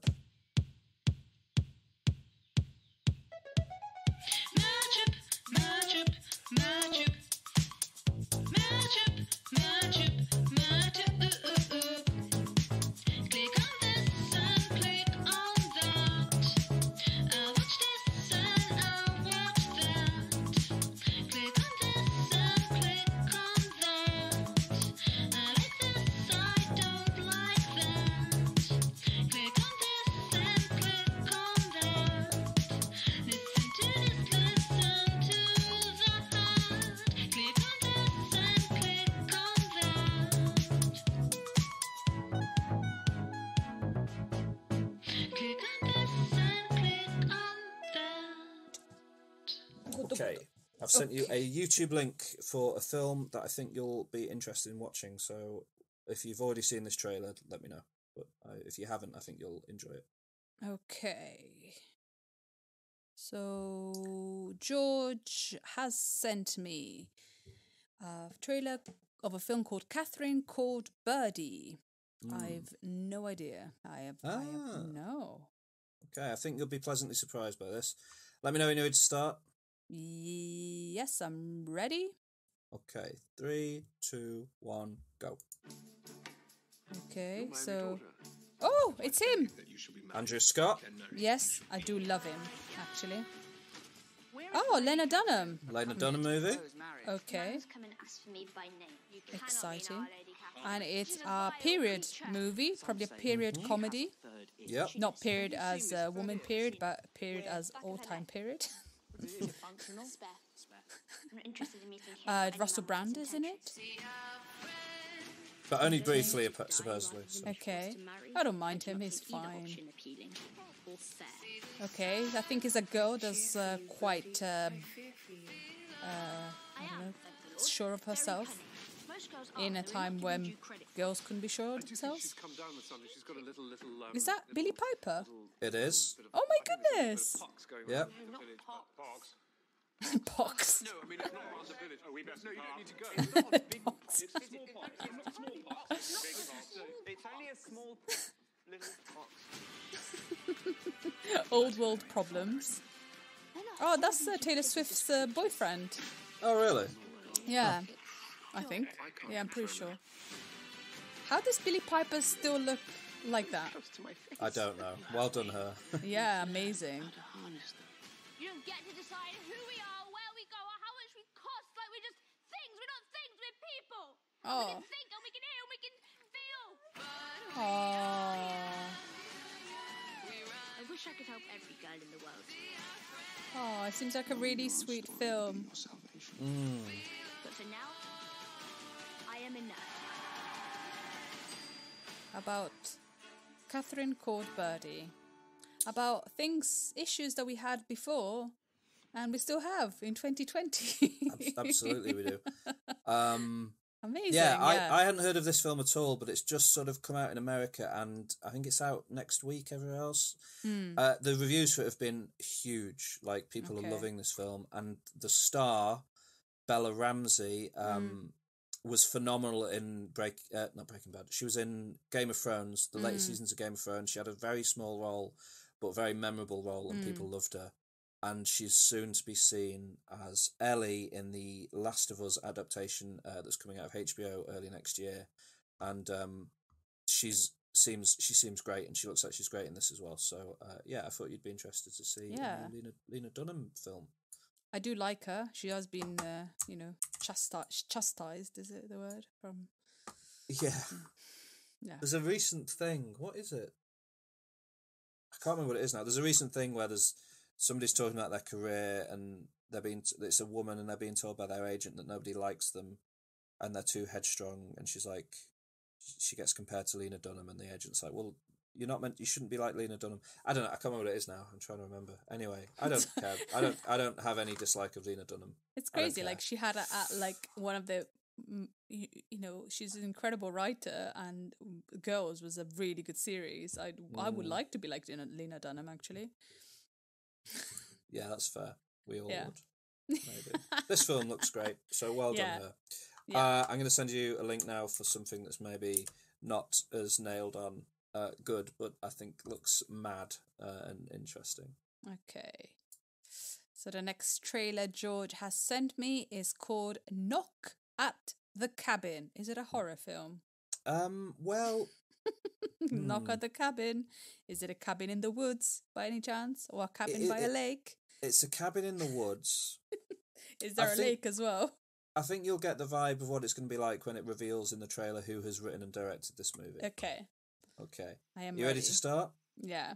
Right, 3, 2, 1, go. Okay. So there's a cabin in the woods. And it's got a pointy roof. But this is not the cabin in the woods, to be clear. No. That's a different And the thing. music is quite upbeat. So Yep. 2 dads and 1 daughter. Yep. I'm assuming Driving they're to 2 the dads. cabin. They could be I brothers. think they are. I think they're Okay. dads. Yeah. There's a lake. I was right with that. Yeah, well done. And the daughter is doing some... Oh, there's a man in the woods. And the music has changed. Who's that man? Who's the man in the woods? Who that man be? Who that man be? He looks big from a distance, like muscly. Is it Terry Crews? No. By any chance? From M. Night Shyamalan. M. Night Shyamalan.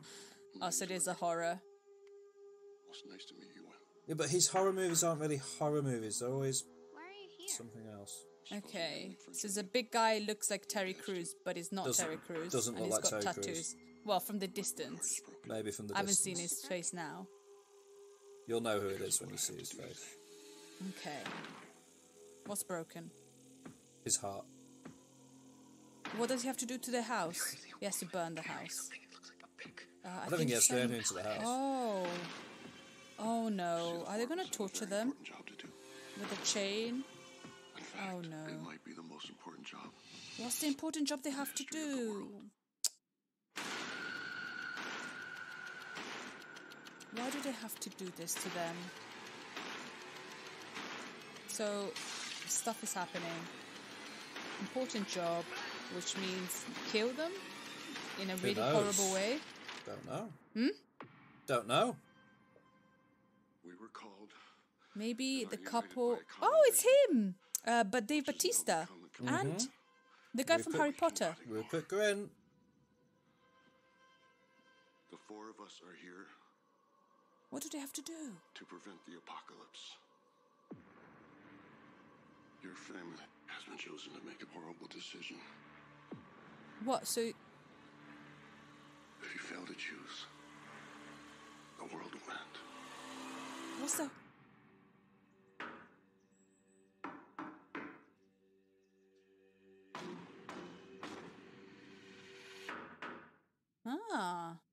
Interesting. Make the choice. So maybe the kid is not who's supposed to be. They have to choose. Why do you think that? Well, because it's going to be the twist, isn't it? You're just thinking of the most unpleasant thing that somebody could be made to do. Yeah. Yeah, Kill that's the fair. kid or not kill the kid. Oh no! Don't kill the kid. I reckon. No, definitely. But if killing the kid stops the apocalypse, then it's a strong choice, isn't it?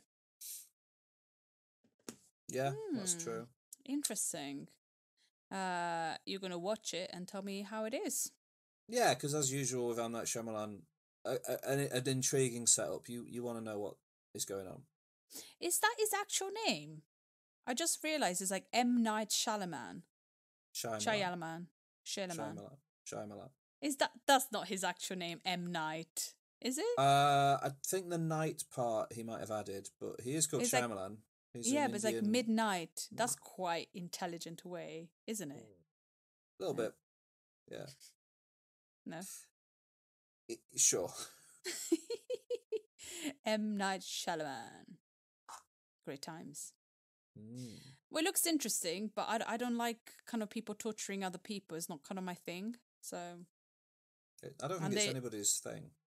but some people watch that stuff and they Yeah. enjoy watching that stuff. I don't particularly enjoy watching people in pain. Mm. Good. But I don't know. I want to know what choice they have to make. I want to know. I want to know what it is. Was one M Night? Was it? How do you pronounce his name? M. Night Shyamalan. Shyamalan. Shyamalan. Shyamalan. Close. Shyamalan. Shyamalan. Shyamalan. Yeah. Yeah. What was his what was the last film he did? Old recently. The Beach That Makes You Old. Yep. Yeah. Was that good? It was very fun. It was a very Yeah. fun movie. It's It's not a good movie, Okay. but it's a very fun movie. Okay. He's made good movies. The Sixth Sense is a good movie. Unbreakable is a good movie. I think Signs is a good movie. The Visit is a good movie. What else has he done? I'm sure there's one other one recently between The Visit and Old. I'm sure he's done something between The Visit and Old. What was it? What did he do between The Visit and The Beach That Makes You Old? He did do. Oh, Split. Split wasn't great. So actually, no. Split was pretty good. Glass was terrible. He kind of veers between. He always makes really big swings, so his films veer between being really good and really bad. There's not much in between. But I appreciate that about him. I like it. I'll always watch a new M. Night Shyamalan movie, unless it's Avatar. But never mind. Was Avatar him? Avatar, the anime adaptation, not Ah. Avatar, the blue aliens. Yeah, Avatar, okay. the last Airbender. or whatever it's called. Okay. So yeah, right. Shall we start doing our Better Call Saul discussion? Yeah, the last season of Better Call Saul. The final season, as we discussed last time. As we begin season 6, Nacho is not in a good position. He's on the wrong side of the border. Lalo knows what he's done, and he's not in a good place, basically. Kim and Jimmy are planning to ruin or destroy Howard Hamlin. And Mike is firmly ensconced in his role as Gus's enforcer. That's where we start. I thought we could briefly go through episode by episode. Yeah, definitely. Yep. So episode 1 is called Wine and Roses. The first half of this season, which takes place in the prequel era, pre-Breaking Bad, every episode is called Something and Something, which I hope is a nice little touch. So Wine and Roses, the opening of this season shows us the police seizing personal property from Saul Goodman's mansion, we can assume in the post-Breaking Bad timeline. Yeah. We see a lot of absolutely horrendous things being loaded onto trucks. I think the reason we see this scene is that we see the souvenir tequila bottle stopper fall from one of the cupboards being loaded onto the FBI's transport trucks, implying that even in the post-Breaking Bad world, Saul still held a candle for Kim. We don't at this point know what happens to mean that Kim isn't in Breaking Bad, but we know that Saul has not left her behind entirely if he's held on to that. Let's see. In this episode, what happens? Gus arranges for Nacho to hide in a motel in a very cursory attempt to help him, but really I don't think Gus cares at all. I'd say that's probably a fair... Yeah, you think that he cares, and then you quickly realise that he doesn't care. No, he doesn't care. And then at all. Nacho kind of realizes pretty quickly that he doesn't care. Yeah. Yeah, the cartel places a bounty on Nacho early doors. I can't remember it. I don't think it's this episode. I think it's the next episode, but the sequence where he hides in that puddle of oil. Anyway, that's not for a couple of episodes. In this one, he's hiding out. Jimmy and Kim are beginning their plan to force a resolution to Sandpiper case. That's what they tell themselves, that they're doing all of this to Hamlin to force him to finish the Sandpiper case early so Jimmy can get his big payout. I think really, especially Kim, just wants to do it because it's fun. It's a fun challenge. In this episode, I kind of feel like it's more Kim pushing it than Saul. Absolutely, I think Kim comes up with some of these ideas as well, and they are really, really vicious ideas. In this first episode, we have the sequence where Jimmy sneaks into the country club and plants a little baggie resembling cocaine in Howard's locker, ensuring that Cliff Main sees it. Cliff Main played brilliantly by what's the name of the actor? Can't remember now, but Cliff Main's very good in his scenes. He's kind of like the main witness that they keep arranging to see these things. They want Cliff Main because he's also a lawyer from another company that's on the Sandpiper case. Yeah. Lalo just starts doing horrible things, murders people, running around.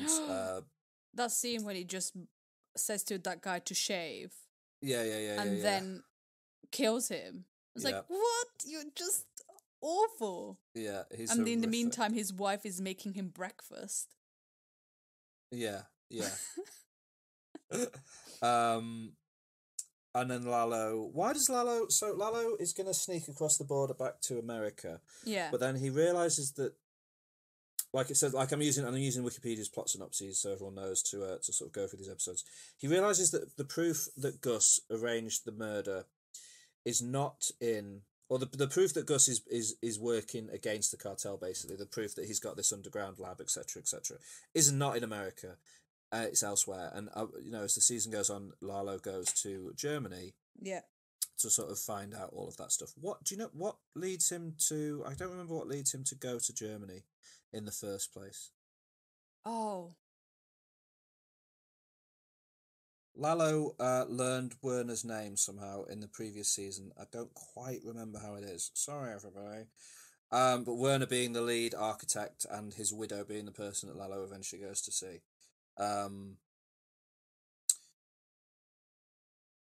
Okay, I've got it. Okay. So, there's that scene in season 4 of Better Call Saul where Lalo is going into the wiring money building, whatever, travel wire company, and he ends up killing that guy. From there, that's where he finds that Gus and Werner were sending money to Werner's wife or widow. So he has her address, and also he knows that Gus's parent company that owns Los Polos and provides the funding for it is Madrigal Automatics, which is based in Germany as well. So he kind of follows that hunch and lead and goes to Germany there. Okay, good. It all makes sense. Obviously, it's genius. So yeah, that's episode 1. Primarily, we're worried about Nacho. He's on the run. He's still stuck on the wrong side of the border. There's the very entertaining scene of Jimmy and Kim planting the baggie of fake cocaine. It's amazing to think that that's what happens in episode 1 of this season, and the journey from that episode to the finale feels like more than a season's worth of story. This feels like almost an entire show in its own right. The way the pacing of this season is amazing. So yeah, second episode is called Carrot and Stick. This episode opens with you got Mike paying off Nacho's girlfriends to leave, and and they take all of Nacho's money, etc. Gus meets Hector Salamanca and promises to avenge Lalo's death, and Hector continues to be an angry old man in a wheelchair who does not believe Gus for 1 second.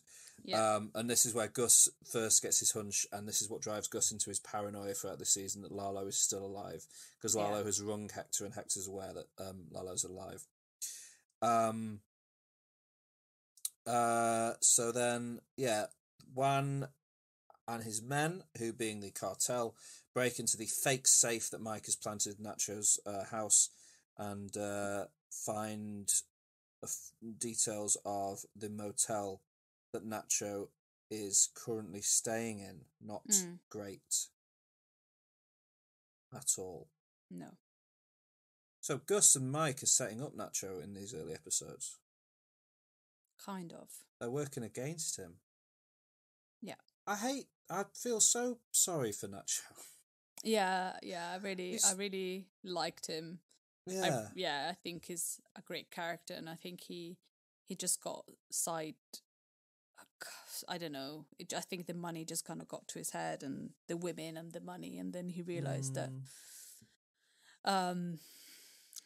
that it wasn't right. But then you can't really get out very easily from this situation, can you?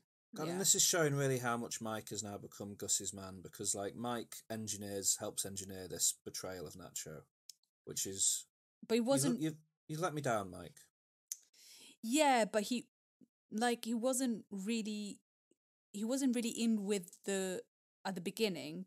He wasn't really in with the plan, Gus's plan, and then he kind of realizes that that's Gus's plan. It wasn't always Mike didn't really know at the beginning that Nacho was gonna die.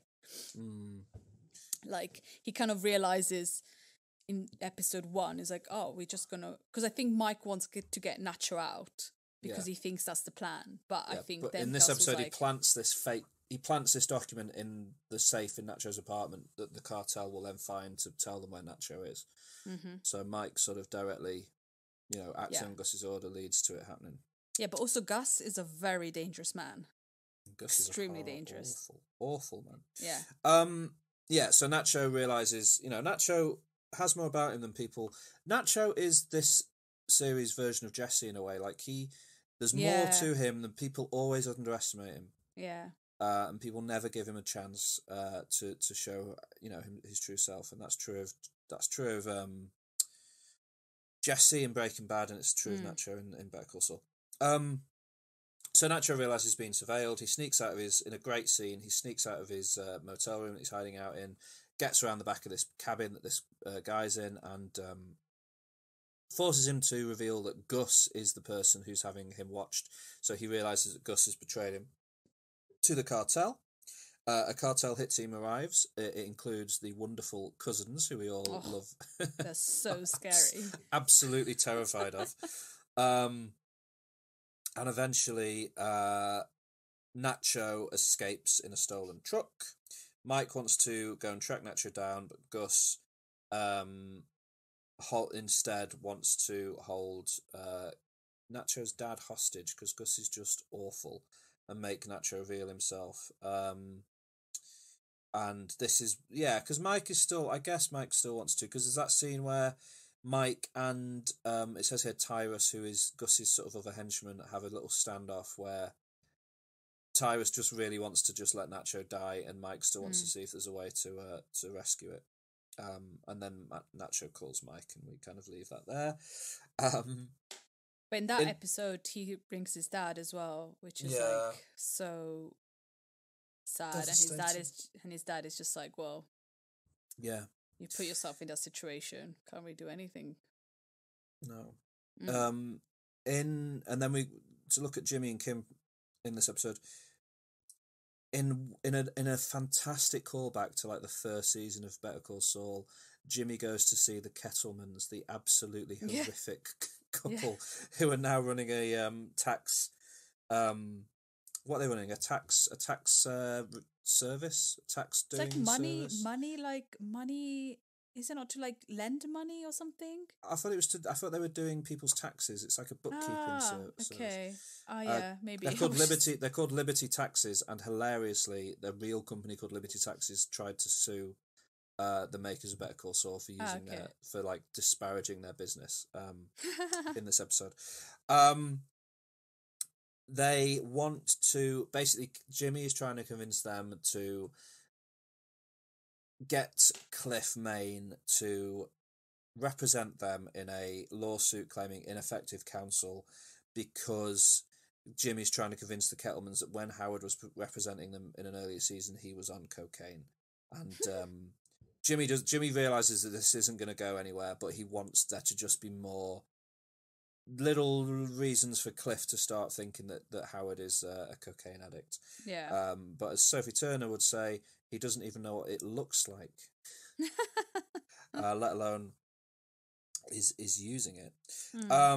Cliff refuses to do this because it's a conflict of interest, obviously, because he's working with Howard on the Sandpiper case, as Jimmy well knows, leaving the Kettlemans again looking like absolute goons.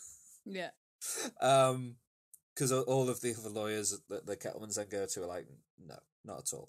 But Jimmy and Kim have got what they wanted. Jimmy tries to bribe the Kettlemans to keep quiet about what he's done. They refuse to, but Kim, showing her true colours again and again, just threatens to reveal the fact that they're, again, like obviously because they're awful people, they're scamming their customers. So Kim says, if you do anything, we'll tell the IRS what you're doing. Yeah. And then Jimmy, revealing himself to be, he still gives the Kettlemans the cash that he was going to bribe them with. Because he sort of, I don't know, he has this need for people to like him. But I feel like in this season, until a certain episode, Jimmy could change. Jimmy could go to the right direction. But Kim pushes him constantly in the wrong direction and then abandons him. I feel like this is, I know he has his own, free will and everything, but I feel like by this point, Jimmy could have been a better person if Kim hadn't pushed him. Because there's some times where Jimmy goes, oh, maybe we shouldn't do it. And Kim goes, no, we have to do it. Yeah. And I feel like she pushes him, and then she abandons him. And then he goes, steroids. But the interesting thing is, like, Kim hasn't seen the horrors yet that Jimmy has seen. Like, if Kim had seen the thing that eventually makes her walk away, because Jimmy has seen similar things to what happens to Howard later. Like, Jimmy has seen horrors. Jimmy has spent that episode walking through the desert with Mike, etc. Yeah. Jimmy knows how horrendous it can be.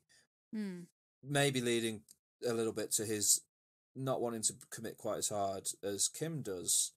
Whereas Kim is living in this world where she doesn't realise how connected Jimmy's ended up to, like, the cartel, for example, and stuff like that. And if she knew all of that, maybe she'd be slightly less. But who knows? It's hard to say. Well, she knows Lalo. She's already met Lalo, and she knows he's a psychopath. She thinks Lalo's dead at this point, as does Jimmy. Yeah, but she knows like that these people are crazy. Yeah. Right, we go to the very last shot of that episode is that there's a car with an unknown driver following Jimmy and Kim. We are supposed to believe it's Lalo, a bit of a red herring to make us not realise that he's gone off to Germany, but it's actually one of Mike's men keeping an eye on. Because now Jimmy and Kim are being followed by Gus and Mike's men, because Gus is convinced that Lalo is going to come back and target someone involved. It might be Jimmy and Kim. We go to the next episode, Rock in a Hard Place. This is the Nacho Varga episode. We will say goodbye to Nacho in this episode. Yeah, in the best way possible, though. If Nacho had to go, he went away in the best way possible. So good. So the opening is one of those classic sort of non sequitur openings where it shows us something that doesn't quite make sense until we reach the end of the episode.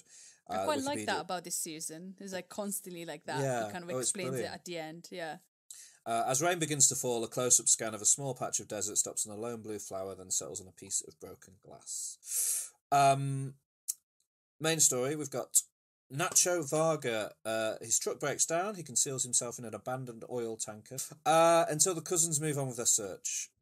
He cleans himself off at a mechanic's shop, calls his father. This is the episode where he calls his father. He then calls Mike Ehrmantraut. So they're messing around with time a little bit because this is the call he makes to Mike in the previous episode. We now see it properly. Speaks to Gus, says he'll surrender as long as his father's protected. Mike, we can kind of trust Mike at this point to keep that promise to the best of possible ability he can. So Nacho gets smuggled into the US by Gus's men. Mike beats Nacho up so that he looks like he was captured, and they're going to absolve Gus of blame for Lalo's death by blaming another drug family. And after confessing, Nacho will attempt to flee so Victor can kill him, guaranteeing his death will be swift and the Salamancas will not torture him. So horrible, but the best outcome. Yeah, he chooses how to die. Yeah, he gets to choose how to go out. It's awful though, because I love Nacho. Even though he's a criminal, he does bad things throughout the seasons. His dad is constantly trying to bring him, like he's got a conscience. He's got his Jiminy Cricket that's telling him the right thing to do. But he's pulled into this world, and he at this stage, you know, there's the only way out is this, and it's so sad. But I love the fact that he tells exactly to Salamanca what he feels about them, and I quite like that because nobody ever tells them how they feel about them. But before we get to that final scene of the episode, let's have a look at what Jimmy and Kim get up to. They obtain duplicates of Howard's car and his vanity license plate, which is really quite they're really going all in on this now. But rather than getting his car, they're just going to obtain access to his car. Because there's that great scene where they make a copy of his key in that very quick span of time using Huel Babineau. This is the episode where they connect Jimmy to Lalo Salamanca and Nacho, and Kim. This is where Kim finds out that Lalo is supposedly dead, even though he's not, and this is sort of where Jimmy starts getting ostracized from the other lawyers at the courthouse because they realise he's done something really horrific by allowing this murderer cartel member to escape. And then we go back to we get this incredible, one of the finest scenes in a season full of amazing sequences. We go to the desert where the showdown between Gus and Nacho and Hector and all the Salamancas are happening. Nacho claims that he killed Lalo while working with the Alvarezes. And then he tells Hector that he tried to kill him by switching his angina medication for placebo. But Gus saved Hector's life, which is what has led Hector to be... So Hector is permanently in this wheelchair, can only communicate with the world through a bell. As we saw in an earlier season, that's all because of Nacho, and Nacho finally is able to tell Hector that he did this. He uses a piece of broken glass to cut his restraints, and he takes Juan Bolsa's gun, Juan Bolsa being the really boring cartel member who never really does anything other than just like, he's kind of an intermediary between Gus and the others. And he kills himself, which is him really going out on his own terms. Yeah. Finally. Yeah. Making absolutely certain that he's not going to get tortured. He tells Hector what he did to him, how much he hates him. He gives it completely to him, and then he gets the gun and he kills himself, and it's brutal and horrible and sad. And then Hector, just like the horrible old man he is, just fires a load of bullets into Nacho's corpse just to have the final word on the matter. Pretty great stuff, I reckon, here, right? Yeah, definitely. Yeah, I love it. It's so good. We go now to this really feels like a turning point in the season where like the cartel story now, they've wrapped up Nacho and they've wrapped up the kind of the fallout from Lalo's assassination attempt, and we now move full speed into Gus and Lalo and Gus's paranoia. Yeah. So the next episode is called Hit and Run, and it opens with the sequence of the married couple riding their bicycles through Albuquerque, and then it reveals their house is actually the operations centre for Gus, because they live across from him, and there's an escape room, there's a panic room, there's a tunnel between the houses. Like the elaborate lengths he's gone to kind of keep himself safe is wild. And that's the episode where I was like, is this all worth it? Like, all of this, because he's just living this like really mundane life, being like the owner of a chicken place, which is pretty successful. It looks like everybody goes to El Pollos Hermanos. Los Pollos Hermanos. Pollos Hermanos. And then chicken he has brothers. 2 houses, and he's constantly under surveillance, and he's always just, is this all worth it? It's But crazy, isn't it? this is largely like this currently is because of the Lalo situation. Like Yeah, I don't think yeah. he is convinced that Lalo is coming for him. Yeah. And he's right to be convinced. And also, as we've Absolutely. seen, Lalo is a force of nature. Like Yeah, he's amazing. the situations he wriggles out of throughout the seasons Yeah. is amazing. He does He's so seem charming. he is very charming, but equally, like as soon as he's in a dangerous situation, his capacity for violence is terrifying. Yeah. And he will Lalo. Like I would be as scared as Gus is if I knew that I had Lalo Salamanca coming for Yeah. me. So yeah, Mike. This is where Mike is starting to be like, maybe Lalo's dead, and Gus is like, absolutely not. This man is alive and he's coming for me. There's the absolutely wonderful sequence here where, first of all, we get some insight into Howard. We find out that Howard is married for the first time in this episode. We find out that he has a psychiatrist or a psychologist even, and we start to see the shine of like we've always seen Howard through Jimmy's eyes or Kim's eyes, as being this perfectly tanned, powerful man, is perfect, lives a perfect charmed life, and Jimmy is so jealous of it. But actually, not things aren't perfect. Howard's marriage is basically an empty shell, and he's struggling. He's having a difficult time. Jimmy doesn't care about any of that. Jimmy has put on an insane disguise and fake tan to look like Howard in a really entertaining sequence. Uses his duplicate key, steals Howard's car, picks up sex worker Wendy, who appears periodically throughout Breaking Bad and Better Call Saul. Yeah. And Sex they. worker Wendy. Sorry. Well, I didn't want to say. No, it's like must it's have fine. It's just an interesting name. It's like Wendy. Wendy. Well, according to Wikipedia, she's called Wendy. And Kim has convinced Clifford Maine to meet her outside in a specific spot, and Jimmy basically engineers a situation where, from a distance, it looks like Howard is kicking a sex worker out of his car and driving off. Of course, we know it's actually Jimmy, but Clifford thinks it's Howard. Again, making Howard look like a cocaine-using, sex worker abusing, awful man. There's a great bit where Jimmy manages to get the car back just in time. Somebody has moved the cone he put out to keep the parking space in reserve, so he has to pull up the sign and move it across. That's a very funny scene. Yeah, and he just it's timed perfectly, so he just manages. This is also where Wendy points out to Kim that she's being followed. Kim is noticing now she's being followed. She's meeting pro bono clients at the El Camino dining room. Interesting. Oh. Kim spots the car again, confronts the occupants. It's not Lalo. It is in fact Mike. Because she's being followed because Lalo might still be alive. I never knew. Do you understand why she decides not to tell this information to Jimmy? Because I think she thinks that it's going to... If Jimmy finds out Lalo is still alive, Jimmy is going to be like, we are getting out of town now. Yeah. And that would have been the best outcome possible. Oh, yeah, but Kim wants to finish the job. Kim is hooked on this mission of destroying Howard. Not defending it, but I think that's why. But I did enjoy it. Like, this was such a great scene where... Because you realise Kim and Mike have never met before. No. And she there's that sequence where she's in the diner and Mike, we just see the back of Mike.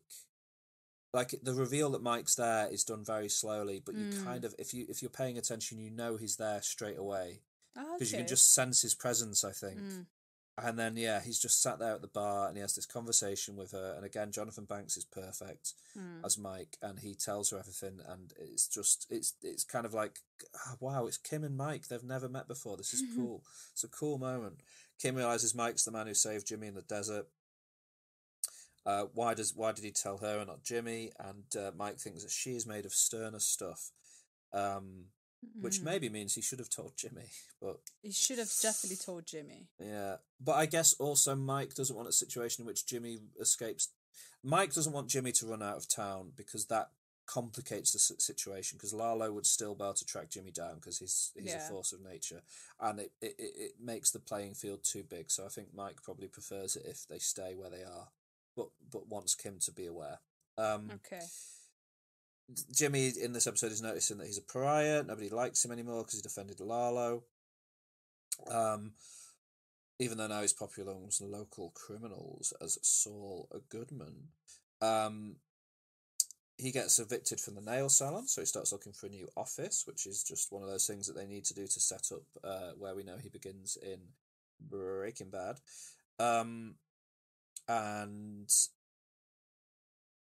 yeah, Kim likes the new office that he's found, and they go for dinner, and Kim chooses not to say that she's met Mike, and that's the end of the episode, and we move on to Black and Blue, where we see a block being created with a wooden slide rule inside, which says, "With love, your boys," in German on the side. Again, another perfect moment where they don't really tell us why we're seeing this, but we learn throughout the episode why this has happened. Kim is still keeping it from Jimmy that she knows about Lalo. Jimmy's still getting lots of criminals to come and seek lawyer representation for him. Francesca becomes his admin assistant again setting up for the start of Breaking Bad. Again, the first episode where she appears in Breaking Bad, she looks a lot younger than she does in this. Yeah. But it's fine, it's just funny.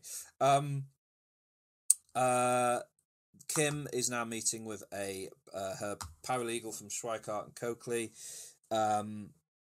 Kim says Viola tells her how much she admires Kim's pro bono work.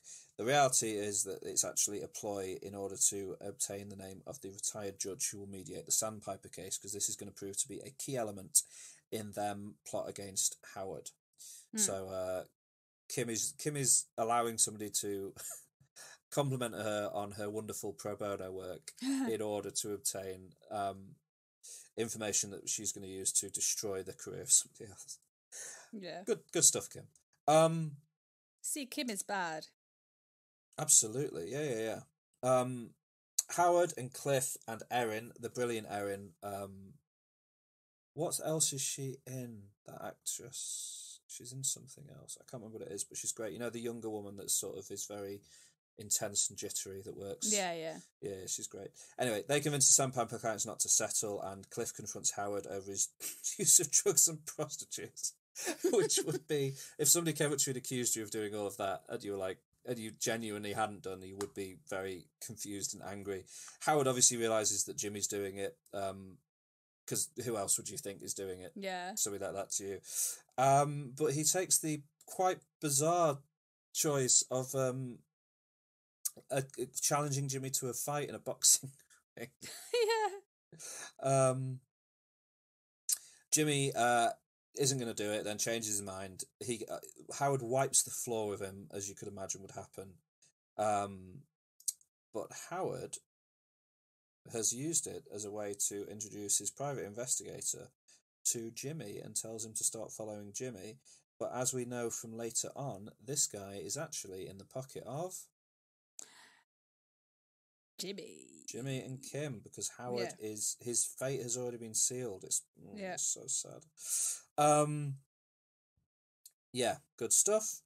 Gus continues to think that Lalo's alive. He can't sleep, he can't work properly. Mike and Gus go and see the meth lab, and Gus carefully hides a handgun in an excavator in like some kind of crazy moment of foresight. I was like, why did he do that? But why did he do that? How? Yeah. He couldn't have possibly known how that was all going to play out. I don't know. Crazy, like insane people know insane people, don't they? It's true. And then we get over to Germany. Lalo is over there. He approaches the widow of Werner, who obviously helped build the meth lab and then was killed by Mike in an earlier season. That's all that happens really in that episode. Is he finds the thing and he finds out who's made it, and he's gonna find out more information about that will lead him to them. We've got Axe and Grind next. We find out a little bit more about Kim, who gets caught stealing a necklace from a department store. And then we see Howard dealing with the problems with his wife, etc. Jimmy and Kim. I think this is all just set up. This episode is sort of set up for what's going to happen, basically. They go to that vet who has the black book full of names, which is pretty cool. But he's going to leave. Is the implication that Jimmy gets that black book somehow? I don't know, actually. Yeah, because I wondered why that was in there. Mike is like Tyrus tells Mike to take the men off watching his family, and Mike refuses to. Lalo finds this guy Casper who knows about stuff. He attacks him with an axe in a horrifying sequence. And we can basically assume at this point that he's going to learn everything he needs to learn about the underground meth lab, which is going to lead him back to Albuquerque But it was so annoying because that Max guy could have just killed him, and he doesn't. True. Yeah, he was just like, Lalo's just on the floor, just like meh, and they could just like axe him and kill him, but instead it just doesn't. Because he's just a cockroach. He just survives all the time. Yeah. Clifford basically provides Kim with this like choice because he invites her to go and go to a meeting that will push forward her career in the direction she claims she wants it to go in, but it's on the same day as the big job against Howard, and she really does just side with that ultimately. That she's now in the point where that's more important to her. And they get into all of this nonsense. They get this actor to dress up as the judge in the case, and they start taking photos, and we're like, what is going on? And Jimmy ends up seeing this judge in a liquor store because he's buying Kim her favourite expensive tequila. He notices this judge has got a sling on his arm. Yeah.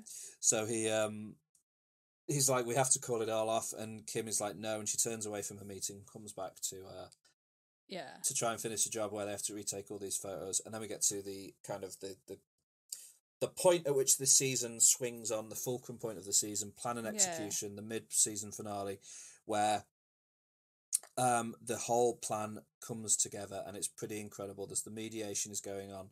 Jimmy and Kim have found a way to call into it so they can hear the goings on, and Howard's private investigator delivers Howard an envelope showing Jimmy exchanging money with someone on a bench in a park. And when they get into the mediation session, Howard realizes that the man on the bench is the judge who is mediating this session, and he assumes that Jimmy has paid off the judge to force an early settlement. And Howard then proceeds to go completely mad. And accuses the judge of this in front of everyone, says that this can't continue. Cliff and everyone else is like, what are you doing? And he goes back to get these photos, and suddenly it's all a load of photos of someone handing a frisbee to Jimmy. Oh, and also, were the photos, like, when they went to the vet, the vet gave them this this substance, and they they lace the photos so that Howard will basically drug himself with this thing that makes his pupils go all big, and it looks like a cokehead. He looks like a total cokehead, and he's raving and ranting.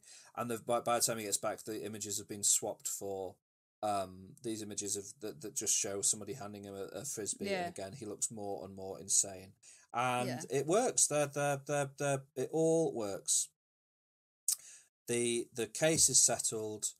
Jimmy's going to get his payout, but obviously Howard is now at a point where he's been basically ruined. Yeah. And it's But this is the moment that I'm like, who is the bad person? Is it Jimmy or is it Kim? Because Kim could change Jimmy and make him better, but instead she fuels this thing. I think they're both pretty at fault. It's hard to say who's worse at this stage. But we get scenes throughout the episode of Lalo monitoring Gus's laundry facility and Lalo is going to attack Hector. No, Lalo tells Hector he's going to attack Gus, but he knows that the call will be being monitored, so suddenly all of the people are pulled off everything else and they have to go and protect Gus, opening up Jimmy and Kim, so Lalo goes to them, and unfortunately, at the same time, Howard has arrived at Jimmy and Kim's apartment. As they're in the process of celebrating their big win, Howard comes and tells them some home truths about what awful, terrible people they are, and he's quite clearly drunk. While this is all happening, Lalo arrives, and just Jimmy and Kim are panicking, terrified, as they should be. Howard has no idea what's going on. Kim is begging Lalo to leave, begging Howard to leave, and before he can, Lalo does what he does best and just shoots Howard in the head and kills him. Did you expect this to happen? No. Zero.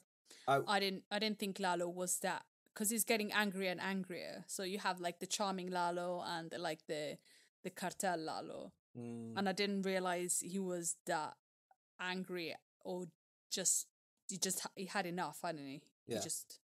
And so when he kills Howard, I was like, I didn't expect that to happen. No, but it's interesting that we've had 6 seasons of this show where it's perfect, in my opinion, but the one criticism you might be able to have of it is that it's about Jimmy McGill and how he turns from Jimmy McGill to Saul Goodman, and you see all of the kind of criminal world, not the legal world goings on at the courthouse and stuff throughout the seasons. And then also, it's just got Gus and Mike and the cartel, and they seem like 2 very disconnected stories a lot of the time. And this is really like showing that they've been laying the foundation all along for these 2 worlds to come together, to show that if you allow yourself to be dragged into this, everyone in your orbit can be essentially damaged by it. And Howard, who's had no connection ever to the cartel, has paid the ultimate price for Jimmy's and Kim's involvements, and is killed. Well, I think if you start being part of the cartel, nobody around you is safe. Yeah, like nobody. Yeah. That was the mid-season finale, and when we came back from the mid-season finale, the second half of the season is structured oddly, because we have 2 episodes. We have point and shoot and fun and games, where it sort of wraps everything up. It kind of wraps up all of the storylines from Better Call Saul. This is the last we ever see of Mike, other than in some flashbacks. It's the last we ever see of Gus, which feels odd. It almost feels a bit of an odd ending for that character. But we do see this little bit of humanity from him in one of the episodes, where he goes to a restaurant, and you kind of see potentially what life he could live if he just dropped all of the crime, but he won't. He will not. And basically, in these 2 episodes, it's all about Kim coming to the realization that it's too much for her, and she has to remove herself from it, and she realizes really that the 2 of them together isn't a good combination in her view, and it's led to all of this awful stuff happening, and she makes the pretty horrible decision to just walk away from it all and leaves Jimmy. Yeah, that's why, like, in this series, I feel like Kim is she just does all the damage and then just walks off. Because I feel if Kim hadn't pushed it, maybe her and Saul could have had a life without being like this. Yeah. Because I think Saul loves her so much that he could change for her. Yeah, but she's kind of like, she pushes him to the limit, and then she was like, I can't handle this anymore. The thing is, he pushes her, and then she likes the taste of it, and then she pushes him, and they end up they're pushing each other higher and higher. I think, like Jimmy is not free of any fault. Like, he is slipping Jimmy. Ultimately. No, absolutely, yeah. But I think he never had the love that Kim could give him. No. And so I feel that maybe. But based on that flashback to Kim's childhood, I don't think she's ever had. Yeah. The love that he could give her either. Yeah. They're both 2 pretty damaged people. Ultimately, I think. But yeah, so she leaves, leaving Jimmy alone. He's about to get a huge payout, but he's alone, which is sad. And that sets him up to be Saul Goodman, who we meet in Breaking Bad, and that's kind of the end of the prequel era stuff. But what we've not looked at all, is there anything else in these 2 episodes that you think is worth going over? Gus and Lalo have their big showdown. Yeah, Gus shoots Lalo. And then we realise why Gus put his gun where he put it, and yeah. I felt like when Gus is in that restaurant and he meets that guy and is really nice. I feel like felt really sorry for Gus. Yeah, Yeah. but he's also absolutely horrible. Yeah. Yeah. So yeah, it's just basically the end of and the beginning of Breaking Bad, isn't it? Yeah, yeah. Yeah. I mean, these two episodes are really good episodes, but they very much feel like, right, let's now just clear the table and prepare for a new table, which we come to in Nippy. We have not we have not in this season so far seen any of the flash forward black and white sequences that have characterized the opening scenes of every season up to this point. This is because for the rest of the season, pretty much this is where we spend our time. The rest of the season is shot primarily in black and white. It is set in 2010, past the end of Breaking Bad, in Omaha, Nebraska, where Jimmy McGill is now living as Gene Takovic, the manager of a Cinnabon in a mall, living an empty, pointless life. When we last saw Gene, he was being menaced slightly by Jeff, the cab driver, who recognised him as Saul Goodman. And Gene decides to take matters into his own hands and terrorise Jeff into not revealing his identity to anyone. He starts this with, hence the name of the episode, Nippy, and we've now moved past Dirt and Dirt as episode titles because now we're in the future. So Nippy is the pet dog of Jeff's mother. No, Nippy's not her dog. No, Sorry. Nippy is like his fake imaginary dog. His fake dog that got lost. Nippy is his fake dog that doesn't exist, and he's putting up false lost and found posters for Nippy, and that's how he ends up meeting and befriending Marion, along with some shenanigans with her mobile scooter, so that she needs his help to get home. And basically, he starts to. He's like, he gives Jeff a taste of crime. And this is a great sequence where we see him over the course of days and days befriending the security guard at the mall with this. He brings him a Cinnabon every day. He brings these two security guards a Cinnabon every day, and gets into this and starts timing how long it takes this security guard to eat this bun, and that's how long he's not going to be looking at the security cameras. And it's all revealed that it's a setup for allowing Jeff to sneak into this department store and steal a load of clothes, which they successfully do, in a brilliant callback to, again, early stuff in Better Call Saul. Jeff ends up slipping on the floor, like slipping Jimmy. Yeah. And that scene, it was so like, get up. Yeah. Get up. But they pull it off and they get away with it all, and then Gene basically reveals, you've just done a massive felony with me. You've sent stuff over state lines, etc., etc. If I've revealed what you've done here, you could get in a lot of trouble, so leave me alone and get out of it. However, how do you think Jimmy's going to react to suddenly doing a little bit of crime again? And it's going to be joyful again. It's not going to be boring anymore, is it? Yeah, so he goes back to the mall and starts to look at the Saul Goodman style shirts, which is quite a nice little moment. And then we get the next episode, Breaking Bad. This episode is got a lot of like fan service stuff in it. You know, the first ever episode of Saul in Breaking Bad is called Better Call Saul, so now they've returned the favour with an episode called Breaking Bad. Finally we get the return of Walter White and Jesse Pinkman, which I personally, did you feel like we needed this? It was a nice little present. We didn't need it, but it was nice. Like, I enjoyed it. I think because it's definitely the end now. Yeah. And I feel it's just it wasn't necessary, but I didn't mind it. Yeah, I didn't mind it, I guess. There's a flashback scene at another point where Kim leaves Jimmy's or Saul Goodman's office and briefly has a conversation with Jesse outside.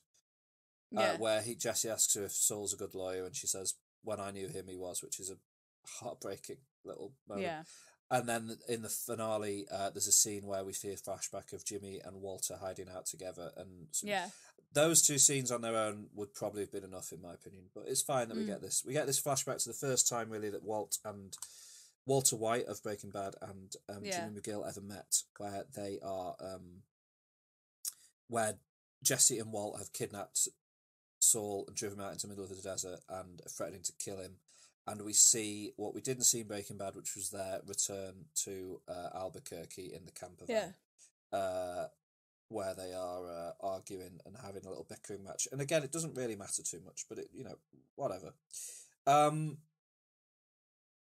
Let's see. In this episode, Gene calls Francesca, his assistant from Albuquerque, and discovers that basically the important thing he discovers is that Kim is living in Florida and working for a sprinkler company. Yeah. Gene calls Kim's workplace, and we don't see the conversation in this episode. We just see the aftermath, which is Gene kicking the hell out of the phone booth. He's clearly not had a good time. He then decides he falls further. It's a weird thing where, like, if you're saying that Kim, if he presented, maybe he could have done, because Gene's life at this point is so empty that the little bit of life that's brought to him by doing this crime probably revitalizes. That's why he goes back to crime. And maybe if he had something in his life, if he had Kim in his life, maybe he wouldn't feel the need to do it. Absolutely. But it does feel like a cycle with him. They get into this. They get into this scam basically of Jimmy goes out with various people and drugs them, and then gets Jeff to drive them home in his cab, and then Jeff breaks into their house and steals their identity, takes loads of photos of their passwords and stuff to help steal their identity, and then all of that information gets sold, and they're earning good money from that. Ultimately, there's a... is it in this one or the next episode? Yeah. So this episode sort of finishes with Buddy, who is the third member of the group, who's not really a character, but he's the one who helps do all the identity theft stuff in the houses, discovers that one of their marks has cancer and doesn't want to do it to him, feels bad about it, and leaves, taking the little bit of sellotape off the door so they can't get in. And Gene decides to go back and break in because he's now in too deep again and can't help himself. So breaks. Like, he didn't have to. He didn't have to go in. No. He just could have left it this time. But... Yeah. We go to the next episode, Waterworks, a reference to Kim's new place of living, new work, in fact. And this episode is the big Kim episode. It really focuses on Kim a lot. We see her finalising her divorce with Jimmy at his office in 2004, where she has a conversation with Jesse Pinkman, which is a lovely little scene, I think. Kim, now in 2010, is leaving a quiet suburban lifestyle in Titusville, Florida. She has a desk job at Palm Coast Sprinkler, and she seems to be living a pretty empty life where she has a boyfriend who doesn't particularly seem to excite her too much either. No, but she likes it. Yeah, well, she likes it, but also she very much... She avoids ever giving an opinion or having an opinion on anything. Yeah. Like, there's sequences of her sitting around with her friends or friends from work, and they're all asking her, like, what's this? What do you think of this? What do you think of that? And she just won't give an opinion about anything. Yeah. She's really turned herself off from the world, which is sad to see. And she's obviously not working as a lawyer anymore.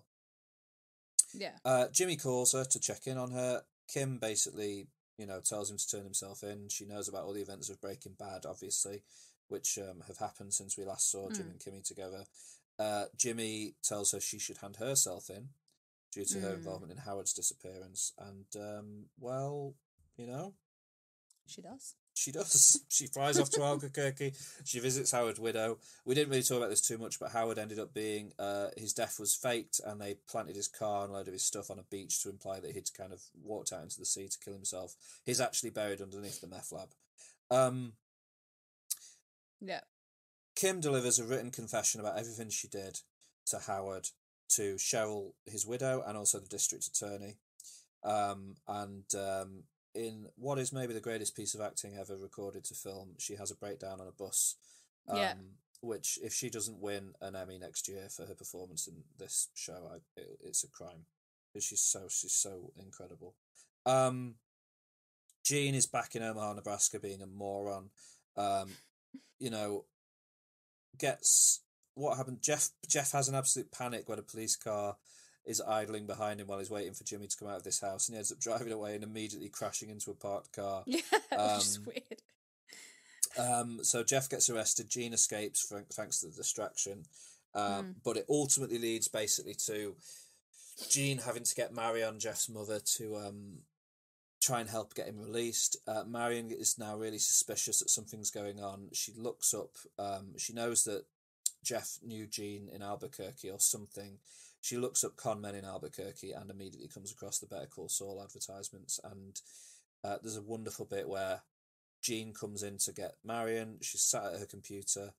She closes the laptop as he comes to her. He opens the laptop again, and we see in colour, reflected in his glasses, the advert for Saul Goodman. And it's a beautiful little moment of colour splashing through the black and white photography. Kind of sticking to the idea that everything to do with Saul Goodman is full of colour, and this life as Jean is drained of anything. And he threatens her and ends up running away. And that's the end of the episode. And we go to the finale, which is called Saul Gone.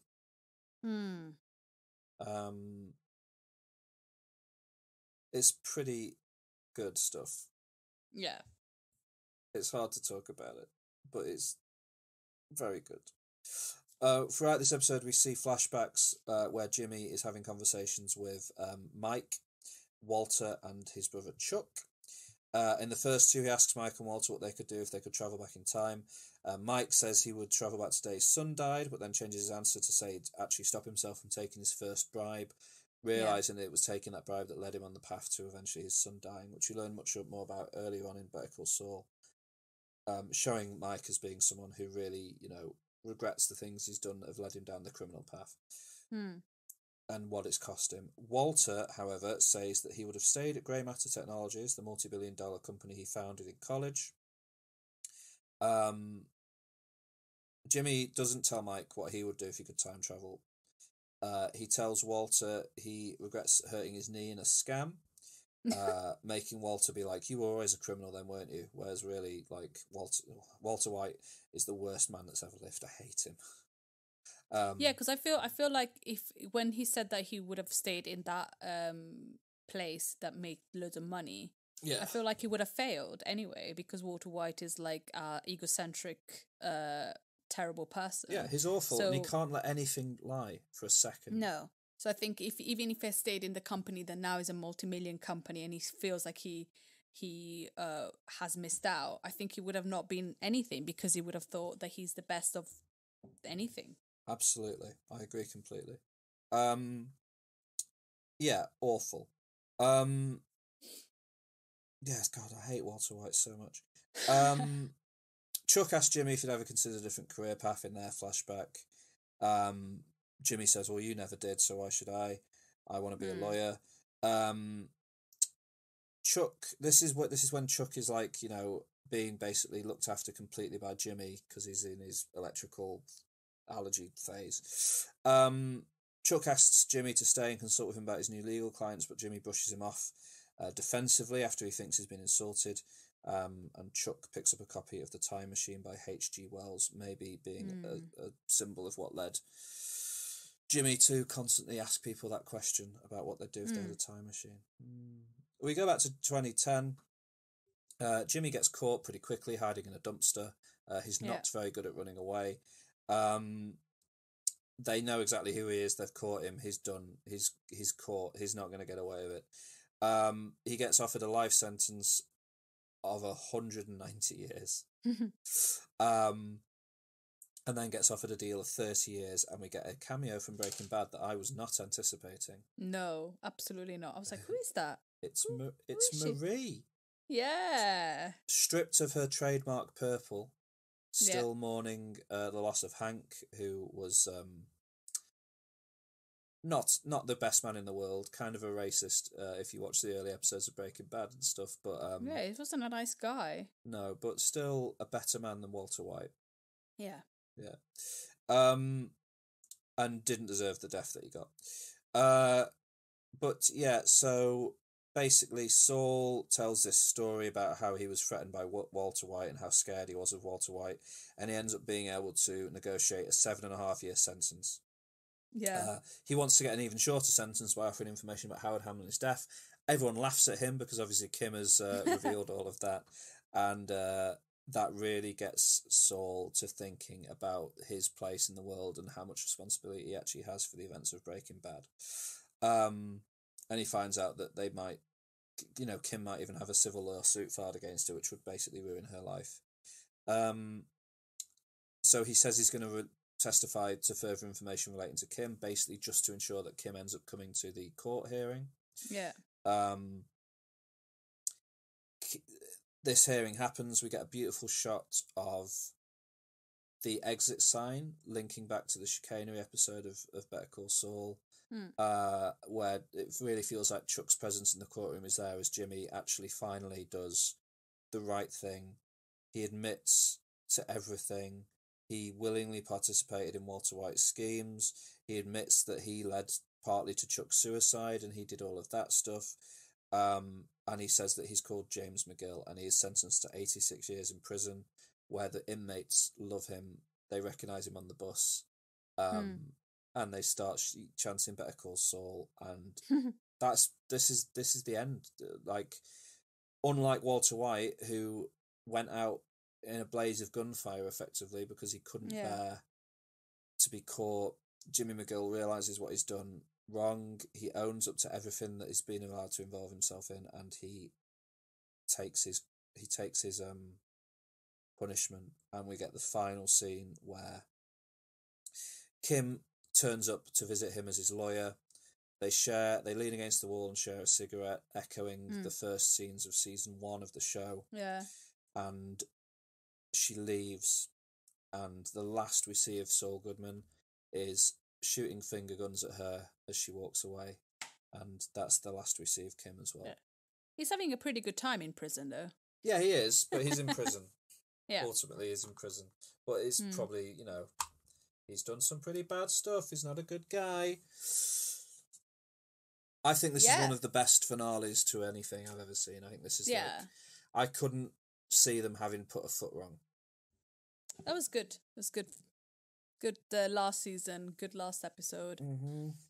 Until that episode, and until he goes to the courtroom, until he finds out that Kim might be in danger of having her life ruined, he looks like a very angry, bitter man. Yeah. And then when you think that he's going to go for her because he's angry and bitter, he shows that he has the most love for her, and he turns himself in and redeems himself. And he could have done that many other times before, but unfortunately he's very easily distracted by goodness. Yeah. It's a pity. Yeah. Well, I love it. He's great. Yeah. Exciting news this week. It's just been announced that Vince Gilligan, who, created Breaking Bad and Better Call Saul, has signed a 2-season, straight to 2-season deal for his next TV show at Apple TV. So he's making something new. Not set in a Breaking Bad world, some brand new thing. It's going to have minimum 2 seasons. Apple have paid some huge amount of money for it, so it's going to be on Apple TV Plus, and it's going to star Rhea Seehorn. Who? Kim Wexler. Is it? Yeah. Is that her name? Sorry. Yeah, fantastic. So that's really good. Yeah, because she does such good work in Breaking Bad and in Better Call Saul, and I think she's always been denied the credit for it that she deserves. So yeah, she is now leading. She's the lead actor star of whatever this new Vince Gilligan project is, and hopefully it's worthy of his name and her name. So that's exciting.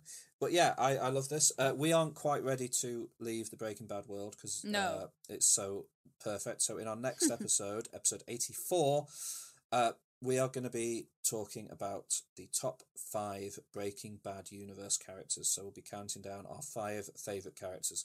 Could it be Walter? Could it be Jimmy? Could it be Badger? Could it be Mike? Could it be Gus? Definitely not Badger. Could it be Nacho? Could it be Jesse's girlfriend, whose name I don't remember, but she's played by what's her name? Catherine. I feel bad.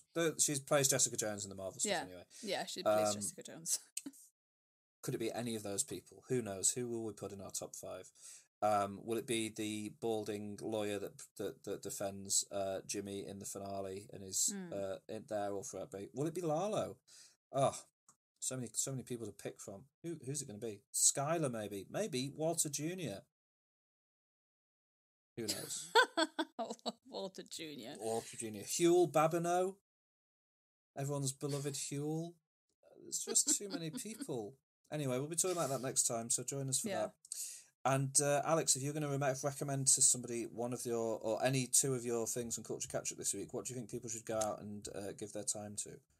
I think people should go out and watch Don't Worry Darling. Okay. Without any preconception of it. And definitely the series Love Life. Okay, lovely. And I think if you are in a position where you're able to, you absolutely need to go and play the video games Devotion and Immortality, two masterpieces that I've recently played. Cool. Fantastic stuff. Yeah, thank you so much for joining us. Again, please go and rate and review us on Apple Podcasts and Spotify. And Spotify or anywhere you can rate and review us. Yes, and join us again. Thank you so much. We love you and adore you. Thank you. Bye. Bye.